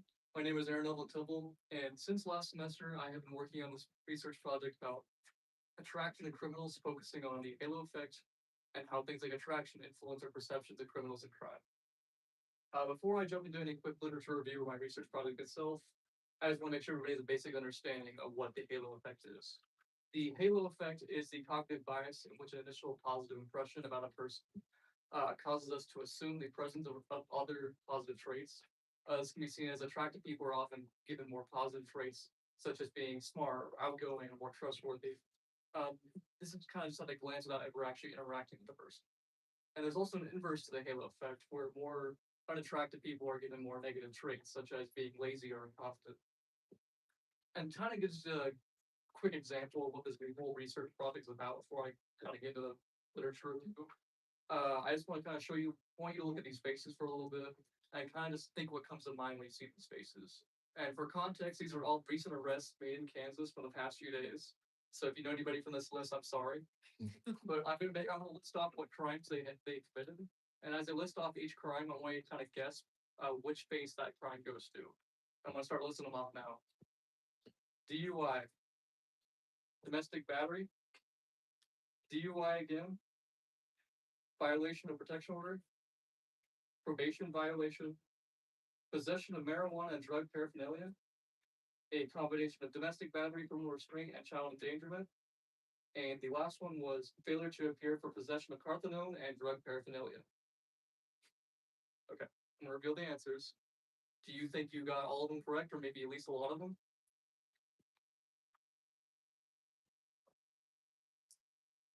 For the faces, you got incorrect. Did you get them wrong because you matched the faces you found more better looking or attractive to the less severe crimes, and the faces you found more average or unattractive to the more severe crimes? Or was it some other factor, such as how trustworthy or threatening you perceived them to be? or maybe you looked at the social status you thought they had, or maybe it was some other factor entirely I did not mention. Before I get into further into my own research, I need to talk about some previous research that kind of helped me kind of make my whole project come together. That starts with Batras and Shiramizu, examining the attractiveness halo effect across cultures. Pretty much, they just looked at the halo effect to see if it was present everywhere across the world that they looked at, and just different cultures outside of the United States. And they did find that the halo effect was present everywhere, and it is not something that's just exclusive to the United States and the American culture. Another article that helped me find research was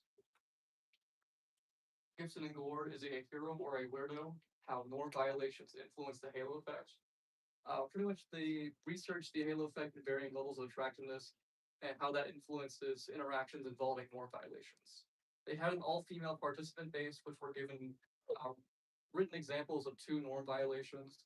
In the first example, a male stranger would come up to them and offer them a pencil in a classroom setting. This is where they just didn't have a pencil, they just needed somebody to give them a pencil. And this was the low norm violation. And the second example, there was a male stranger offering them help with their engine problems. And this was perceived as the more high norm violation. They found the halo effect was not present for either norm violation, and they theorized that the scenarios were just not extreme enough for attractiveness to really be any significant value. And on the opposite end of that, of severity and attraction, the last article I'm going to show you is a scenario where the halo effect is also not present. It is by Austin et al. And No Halos for Sex Offenders. I pretty much had participants read through examples of court trials and they asked the participants to say whether or not the teacher was guilty of sexual contact with the student. The examples varied by either showing a photo of the offender, only giving a physical description of the offender, or giving no description whatsoever outside of what the teacher's gender was. In each of these examples, besides the last one, the faces varied by attractiveness, or the description varied by attractiveness. And they found little to no evidence for the halo effect, and they theorized that the scenario of the crime and the scenario and the crime itself was just too severe for attractiveness to be any longer at play, just because that high of a crime attraction plays no value anymore. Another piece of research that kind of helped me make my own questionnaire that I used for this project that I'll explain later was Engel et al.'s Selman and Wolfgang revisited a partial replication and expansion considering cybercrime. This research kind of helped me pick which crimes to use for my questionnaire that I'll explain further on. But they revisit older research by Selman and Wolfgang and updates their study by asking participants to rank crimes for their seriousness levels. And they expanded that crime list by including more terrestrial and digital crimes. And I'm aware that this chart is probably going to be unreadable to some of you in the back, but I just want you to see where these crimes I picked land on this chart. The top of the list is murder, is ranked as the most serious, and it lands about there. And I also chose aggravated assault, which is the 3rd most serious, and then arson, burglary, credit card fraud, and the least serious was illegal gambling. Another piece of research that helped me for my questionnaire was Ma et al.'s Chicago Face Database, a free stimulus set of faces and norming data. They kind of just describe how the database they made of these faces kind of will help future research. And they gave 2 examples of their own research they conducted, showcasing its suitability for research and just how it can be used for surveys and questionnaires like mine.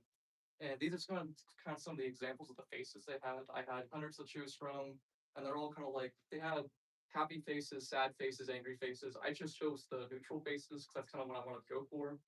And I liked how it was a more close-up photo of them, and it kind of resembles a mugshot. And I also get 2 of my questions from these research. Those are the ones pertaining to social status and trustworthiness. And I'll go over what those 2 questions are later on when I go to the questionnaire itself. Kind of just an overview of the research project. I'm kind of trying to look for the answer to, does attractiveness influence our perceptions of criminality?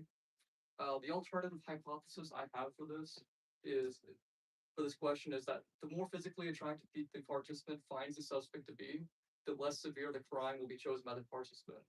Kind of what I'm getting at here is, do we assume that attractive people would commit less severe crimes, like illegal gambling for my set of crimes? And do we assume the unattractive or more plain-looking people would be committing the more severe crimes like murder and aggravated assault from my list of crimes? Or maybe there's no strong correlation whatsoever. For my methods and participants, my participants were all gathered at McPherson College by convenience sampling and data collection night and in-person classroom visits. I had a total of 37 questionnaires turned back into me, and then 11 of them were males, 25 females, and one preferred not say from these questionnaires. And this questionnaire itself,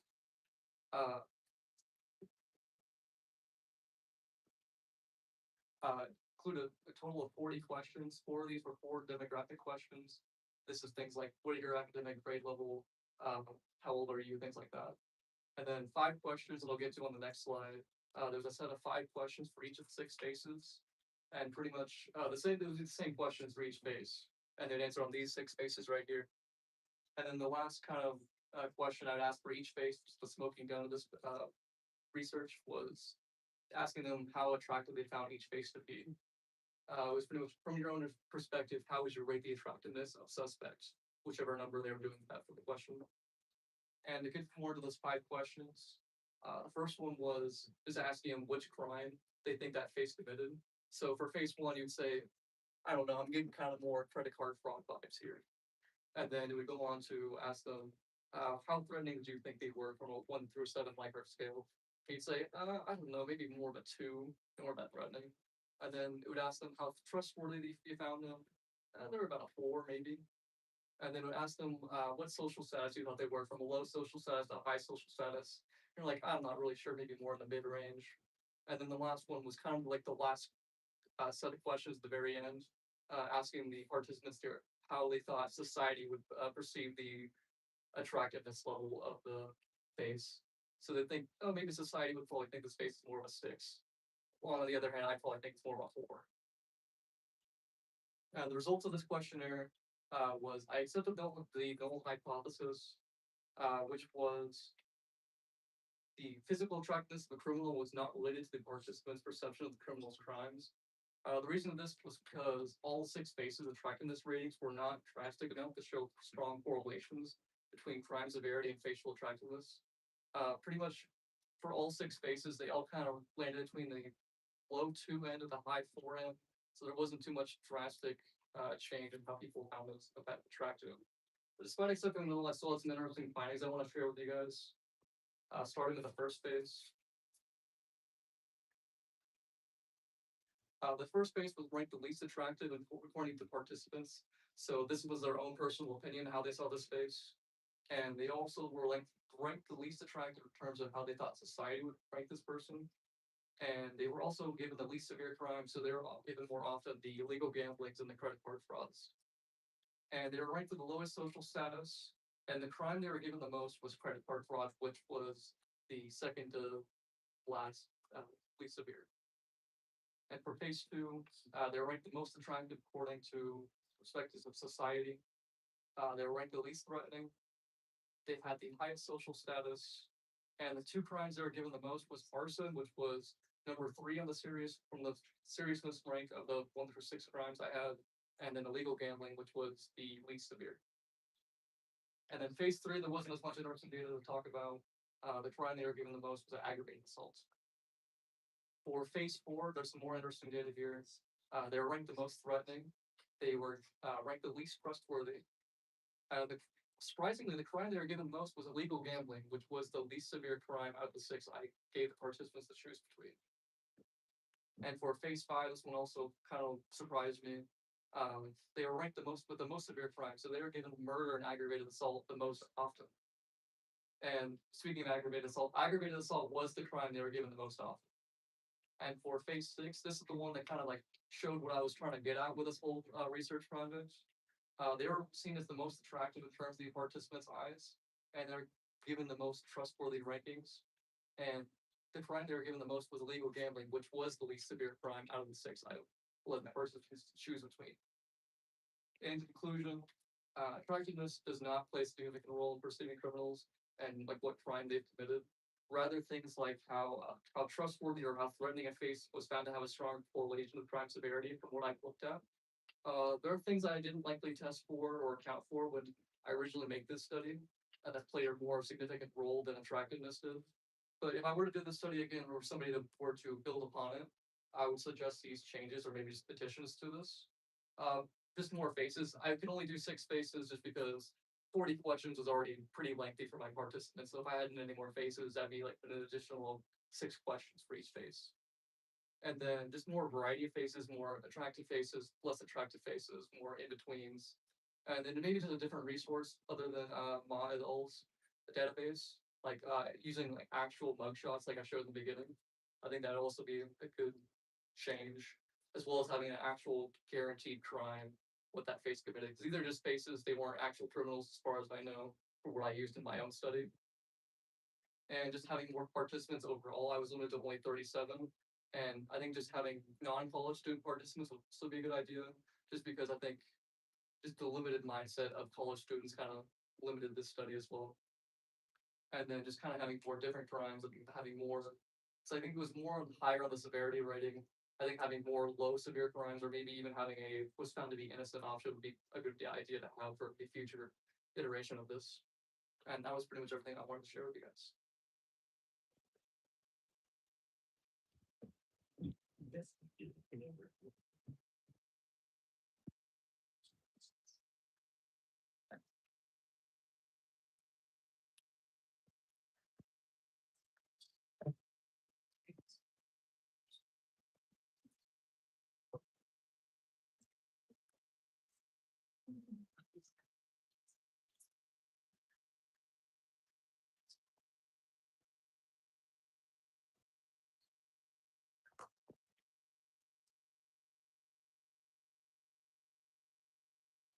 Hello, my name is Desiree McMillan, and I chose to do my senior thesis over religion in college students, specifically if religion decreases throughout college. Religion looks different to everyone, and everyone experiences it in different ways. Some people see religion as a set of rules, some see it as comfort, or some see it as a personal relationship with a higher power. Many things like college can influence how religion is practiced or valued. So a word that's going to be used a lot in my presentation is religiosity. If you type into Google, what is religiosity, it's going to show you a strong religious feeling or belief. And then the Merriam-Webster dictionary defines it as the quality or state of being religious, religious feeling, or devotion.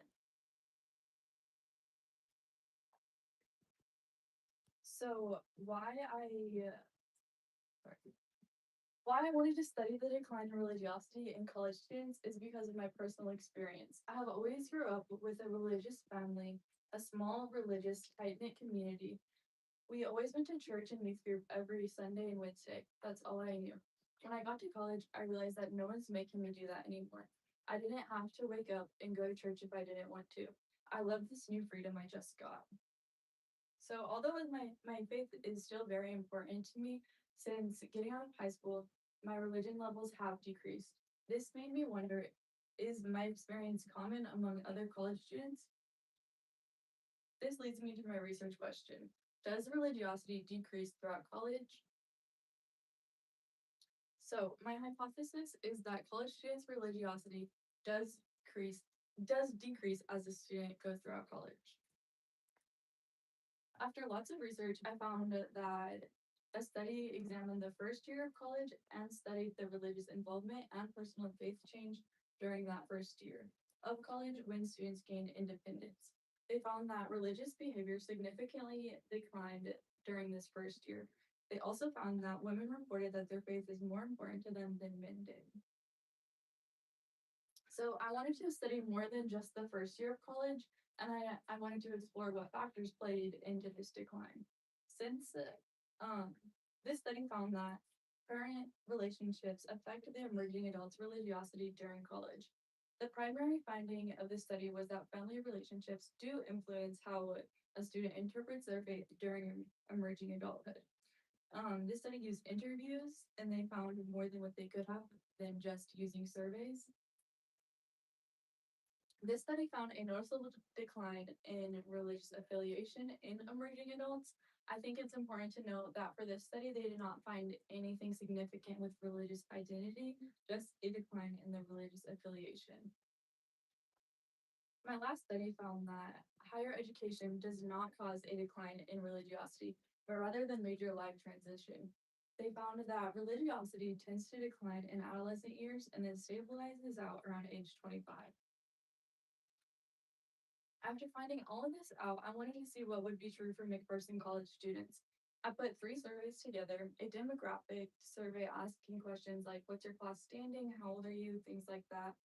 And then the next survey I used was the Religious Commitment Inventory, or RCI 10. And then I also used the Duke University Index survey. The Religious Commitment Survey, or the RCI 10, is scored out of 1 through 5. It focuses on the personal commitment to one's faith, and then it asks questions like, I spend time trying to grow and understand my faith, and then students would answer that 1 being not true at all, and then 5 being totally true. And then another question is, religion is especially important to me because it answers many questions about the meaning of life. And then this survey has 10 questions, and this is just a little sample of those 10 questions. My next survey I used focuses more on the religious involvement while also still asking questions about one's personal faith. It asks questions like, how often do you attend church? And then you would answer never or more than once a week. Or how often do you spend time in private religious activities? And you would say rarely or more than once a day. This survey is made up of 5 questions. So again, this is just a sample of those 5 questions. So how will I accomplish this? I recruited participants through data collection night and by the behavioral department staff. The participants filled out a survey and then they were compared based on grade levels. I ended up having 50 surveys from both data collection night and the students filling them out in class. And then I also had 3 students that did interviews with me. Moving on to what I found that unfortunately there was not a great enough difference between the freshman and the senior levels of religiosity to be statistically significant, because the p-value was greater than 0.05, as you can see right there. I ended up only having 46 participants, the total being right there. I had to cut 3 out because they left questions unanswered and I didn't want to make up a answer for them, and then I had to cut 1 person out because during the demographic survey when I asked the class standing, they put other and I didn't want to assume if they were a 5th year or anything else. So then I ended up having 18 first-year students, 17 second-year students, 7 third-year students, and 4 fourth-year students. The mean is the important part to look at here. The higher the mean, the more religious they are based on my survey. So even though I found that there was not a statistical significance, there still is a difference here. The first-year students have higher religiosity levels than the 4th-year students. The first-year students having a mean of 45 and the 4th-year students having a mean of 37. This lines up with my hypothesis at the beginning of my presentation. And then this is just a graph to represent my means. It's the same numbers as this table before, but it appears so you can visually see the difference from the first-year students to the 4th-year students. Again, you can see that the first-year students had the highest means out of all the grade levels, and the 4th-year students had the lowest mean out of all the grade levels. So then moving on to the interviews, I conducted 3 interviews. I asked 3 questions. The first question being, how would you describe your religious involvement before college? Has your level of religiosity changed since starting college, and what factors do you think have influenced that change? And then this is one example of what someone said during that interview. They said, before starting college, I went to church with my family, but I never really liked it. Since starting college, I have not gone to church, and I think that this is because I have more freedom to decide what I believed in and what I wanted to do with my time. And then another student said, my level of religiosity has declined since I've been to college, just because of a lot of extracurricular activities and trying to keep up with the schoolwork, being busy, and not keeping up with my Bible reading, FCA, or church. So the answer to my research question, I did find that there is a difference among those grade levels, just not one to be statistically different. So just like most studies, there were several limitations to my study. I wish I could have had a larger sample size, especially in the upperclassmen, to be even with the numbers throughout all the classes. I wish I could have done a longitudinal study to follow the students throughout their years of college. Just because we don't know what these freshmen will be like when they get to their senior year, we don't know what the seniors were like their freshman year. So the key question I want you to consider from my study is, does attending college lead to the decline in religiosity? Thank you.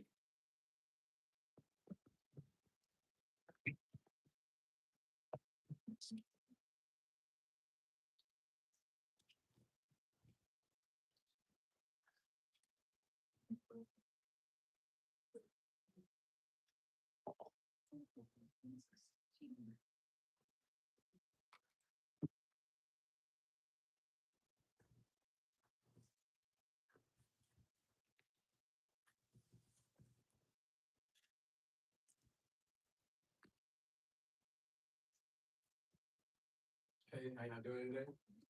Hope you guys enjoyed the earlier panels.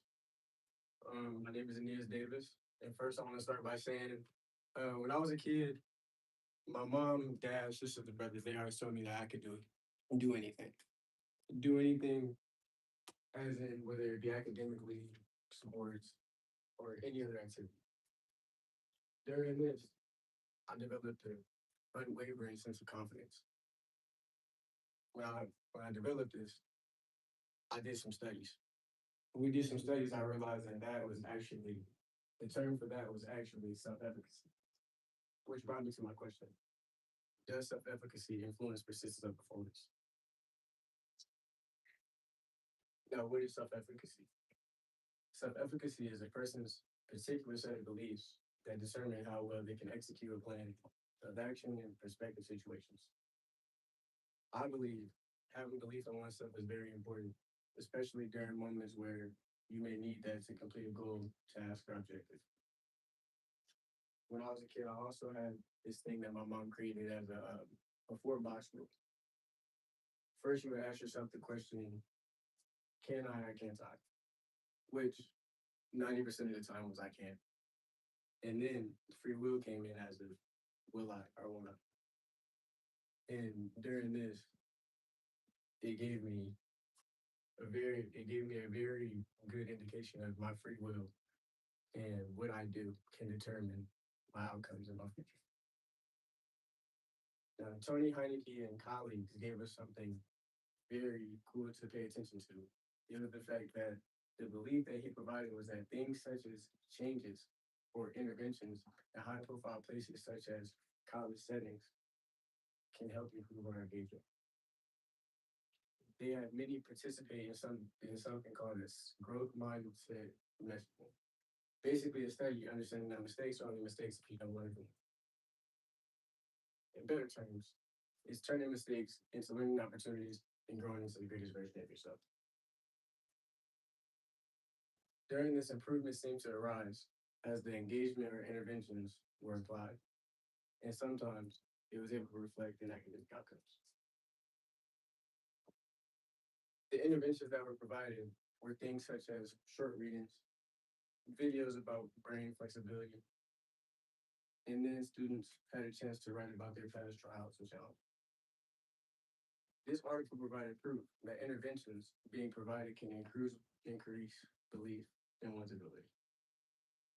Most importantly, they showed meaningful and long-lasting effects, influencing behaviors and outcomes. Now, persistence is not limited to a singular factor, such as self-efficacy or self-belief. Stikes, Ornelas, and colleagues provided us with one of the first validated persistence scales, which was allowing researchers and explorers to quantify how one can maintain a high level of energy and effort in situations of that person. This study they brought together 955 undergraduate students to participate in their experiment from South African University. The subjects and the participants had to complete something called a psychological sense of school membership. Now, this study from Denali, which is close to my heart and also close to my research. Now at the University of Warwick Institute for Advanced Teaching and Learning, they highlight the fact that the motivational feedback being received could actually affect one's endurance performance using the plank test. Now, what is a plank test, you might be wondering? Well, first, a plank is basically a position in which you will get up in a push-up position, but instead of using your hands to hold you up, you will be using your elbows while engaging your core and holding it for as long as you can. All those words sound fancy, but long story short, they were demonstrating this.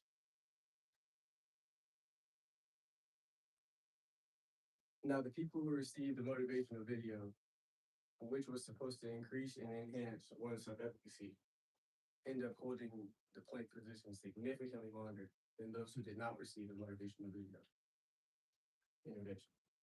This is a perfect example of that's being shown, in which it shows that there are connections between confidence, persistence, and performance. This provides us with the understanding of how self-efficacy works and functions beyond our cognitive settings. This helps us further shape our behaviors and endurance. Now, with my hypothesis, I wanted to go back to my research question. What does self-efficacy influence persistence of performance? And I decided to go with alternative directional hypothesis because I believe that the participants with the higher self-efficacy score will show a greater persistence of performance score. Now, I had two variables, which were my self-efficacy questionnaire, which was actually my independent variable. And my dependent variable was my plank endurance test. Now, the procedures are actually quite simple. First, after finishing the questionnaire, they would come in a group of about 8 at a time. This first group went into the room and they would receive a slight breakdown of what the plank endurance test is. And then after that, participants were instructed to do 2 attempts of the plank test until failure. Then based on their first attempt, they would be challenged to beat their previous time, but their second attempt was not mandatory. Then after that, they would receive a brief explanation about the reason for my experiment. This study used quantitative data in correlational design. Now, in this correlation design, we borrowed the experimental structure by including the time endurance component. This was a standard procedure, meaning that this was a regular experiment. Meaning this study was observed, then the objective behavior data were used instead of simply just having self-reports. This was done using the plank test duration times from stopwatches. Here I had 25 participants, 20 that were athletes and 5 that were non-athletes. Now here's my self-efficacy questionnaire. Here are actually 3 important questions. But first I want to talk about this scale that I have from 1 to 5, basically saying if they strongly disagree or strongly agree. Now, these questions are, I am persistent, I never give up. Failures do not discourage me. I do not give up easily. I feel internally that I need to finish what I've started. I thought these were very interesting because all my participants who scored over the average of 87 also answered with only 3s and above on these 3 questions. Now, the alternative hypothesis was supported according to the data that were collected. Self-efficacy is indeed associated with persistence of performance. Now here we have 0.519, which is showing a strong positive correlation between self-efficacy and persistence of performance. And here we have 0.004, which means it's a statistically significant relation. Here's my correlation design. Now, on this self-efficacy questionnaire, the highest score that you could receive was a 125, and the lowest self-efficacy score you could receive was a 25. But the average score of the participants was 87. And the average blank test time was 1 minute 37 seconds. Saying all that to say, people limit themselves in crazy ways. You can take two people and give them the same task, yet the one with greater self-efficacy will prevail through adversity. Sometimes, something to think about is that many situations, your perspective truly shapes your outcome. Remember, the person who says they can't is always right. And the person who says that they can is absolutely right as well. Based on your beliefs, you truly can shape your reality. Thank you for listening.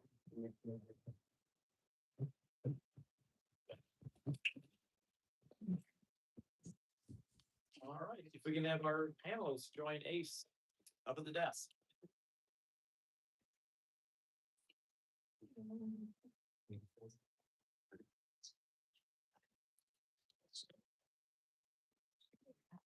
Fire away. I had a question for Logan. You mentioned that your study only focused on one parent rather than both. I'm just curious what you think would happen if you were to expand that out to like two. So like say you had one authoritarian parent, like you've got a tiger mom and a deadbeat dad. Do you think that would like level out to be the same result as authoritative parenting, or do you think that it's more complicated than that? I think it would give a greater explanation or provide more details as to the substance use that the person used in their adolescence. The original questionnaire is 60 questions comparing both parenting styles, but just to save my participants some time, I cut it down to 30 and just one parent. But I think that would definitely be interesting. And sorry, if I can insert a point there too, because Logan and I worked together on this. Part of it was that just the realization that not everybody comes from a two-parent household. That's true. So we wanted to acknowledge that. I have a question for Des. What do you think is the biggest factor influencing changes in religiosity in college? I don't know if this is necessarily college. I kind of agree with the one study of my lit review that it might be the transition of just getting freedom and, rather than just college itself. So a question for Logan. You had to accept your null hypothesis, but you still think there's validity in your findings? Yeah, absolutely. I think that having such a small authoritative pool is annoying. I wish that they were at least a little bit closer to even, but I do think it's interesting that even with the smaller pool, the authoritarian and permissive parenting came out to appear more protective against substance use, and at least McPherson college students, adolescents, and I think this could be for a multitude of reasons. One of the factors being that we have such a diverse population on campus. So going back to my literature review, maybe substance use protectiveness is context dependent, and it really depends on where you come from.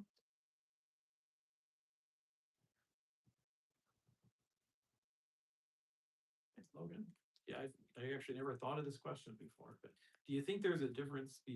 Just because students report their parents behaved a certain way, we didn't actually observe what the parents did, right? You think it's possible that students might exaggerate or something like that. It's like mom or dad told you to do something once, and it's like, oh, they were ogres and they were always on my butt. I mean, that's the part, Self-report the factor here. right, absolutely, and that's something I've really considered as a part of, like, why I had the polling numbers that I did. It is a self-report measure, and so it is based on the participants' perception of their parenting styles.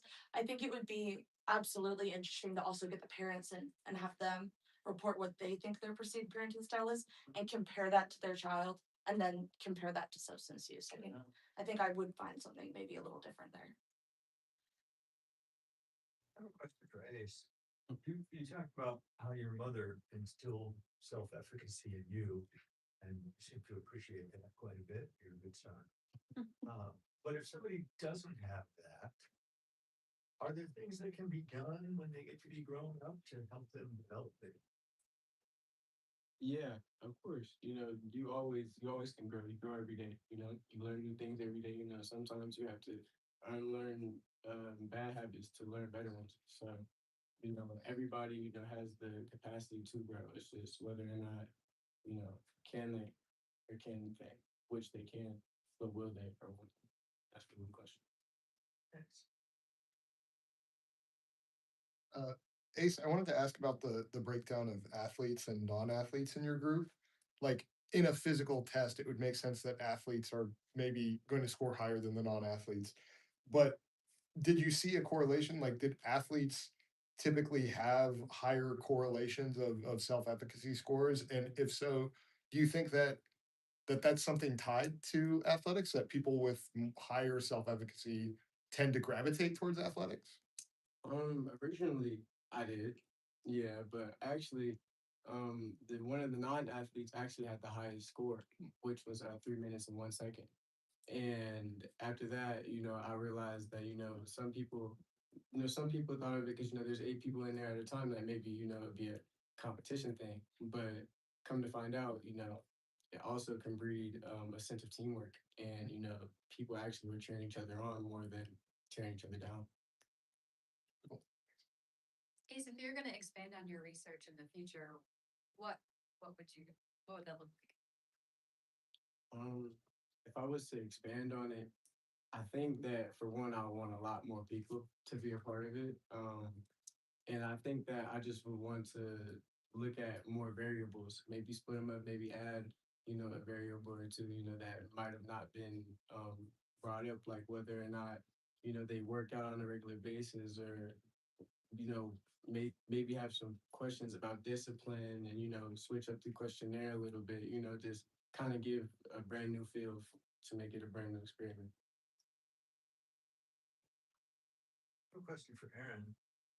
When you were talking about describing the faces at the end and telling us how people saw them, there was one that you said that he seemed kind of typical of what you were expecting, that they thought he was the most attractive and least criminally liable. And so, there's undoubtedly something to your hypothesis here. If you had to do this over again, think there are things you could do differently that would make it more likely that you would get more of that? Yeah, I think, like how I said, expanding the crime list, now looking back onto it, I had a lot of them kind of higher on the severity level. I think having more low severity crimes, or maybe just having a more drastic list of crimes other than just having only 6 crimes, I think that would also kind of maybe give a brief description of what each crime is, because maybe some participants weren't sure what some of the crimes really meant. I also have a question for you. Is there any criminals that inspired you to do this? Because whenever you were presenting, my first thought was Ted Bundy and how people thought he was attractive, and that's how it made it easier for him to, Yes. So In my original version of this presentation, I had Ted Bundy and Jeffrey Dahmer in this, and I originally scrapped that just because I thought the way I did it now was more interesting. But yes, Ted Bundy and stuff like that did inspire me for this. Desiree, do you think there would be a significant difference based on the religion or specific denomination that the person was raised with, and how their religiosity changes throughout their 4 years? like you said, they're raised, or That they were raised with. oh, they were raised. So Yeah, I do think that probably if I would have looked into their denominations and stuff, that maybe there would be a difference. some people backslide, their families were killed. Or more the opposite. Are you speaking from experience? No, I've just heard about us.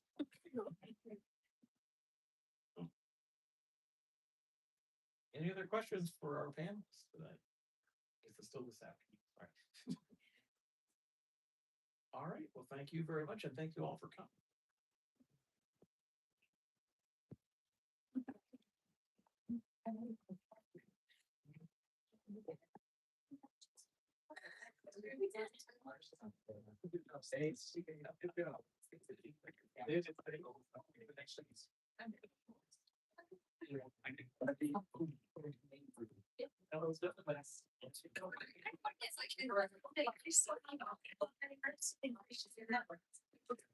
So much.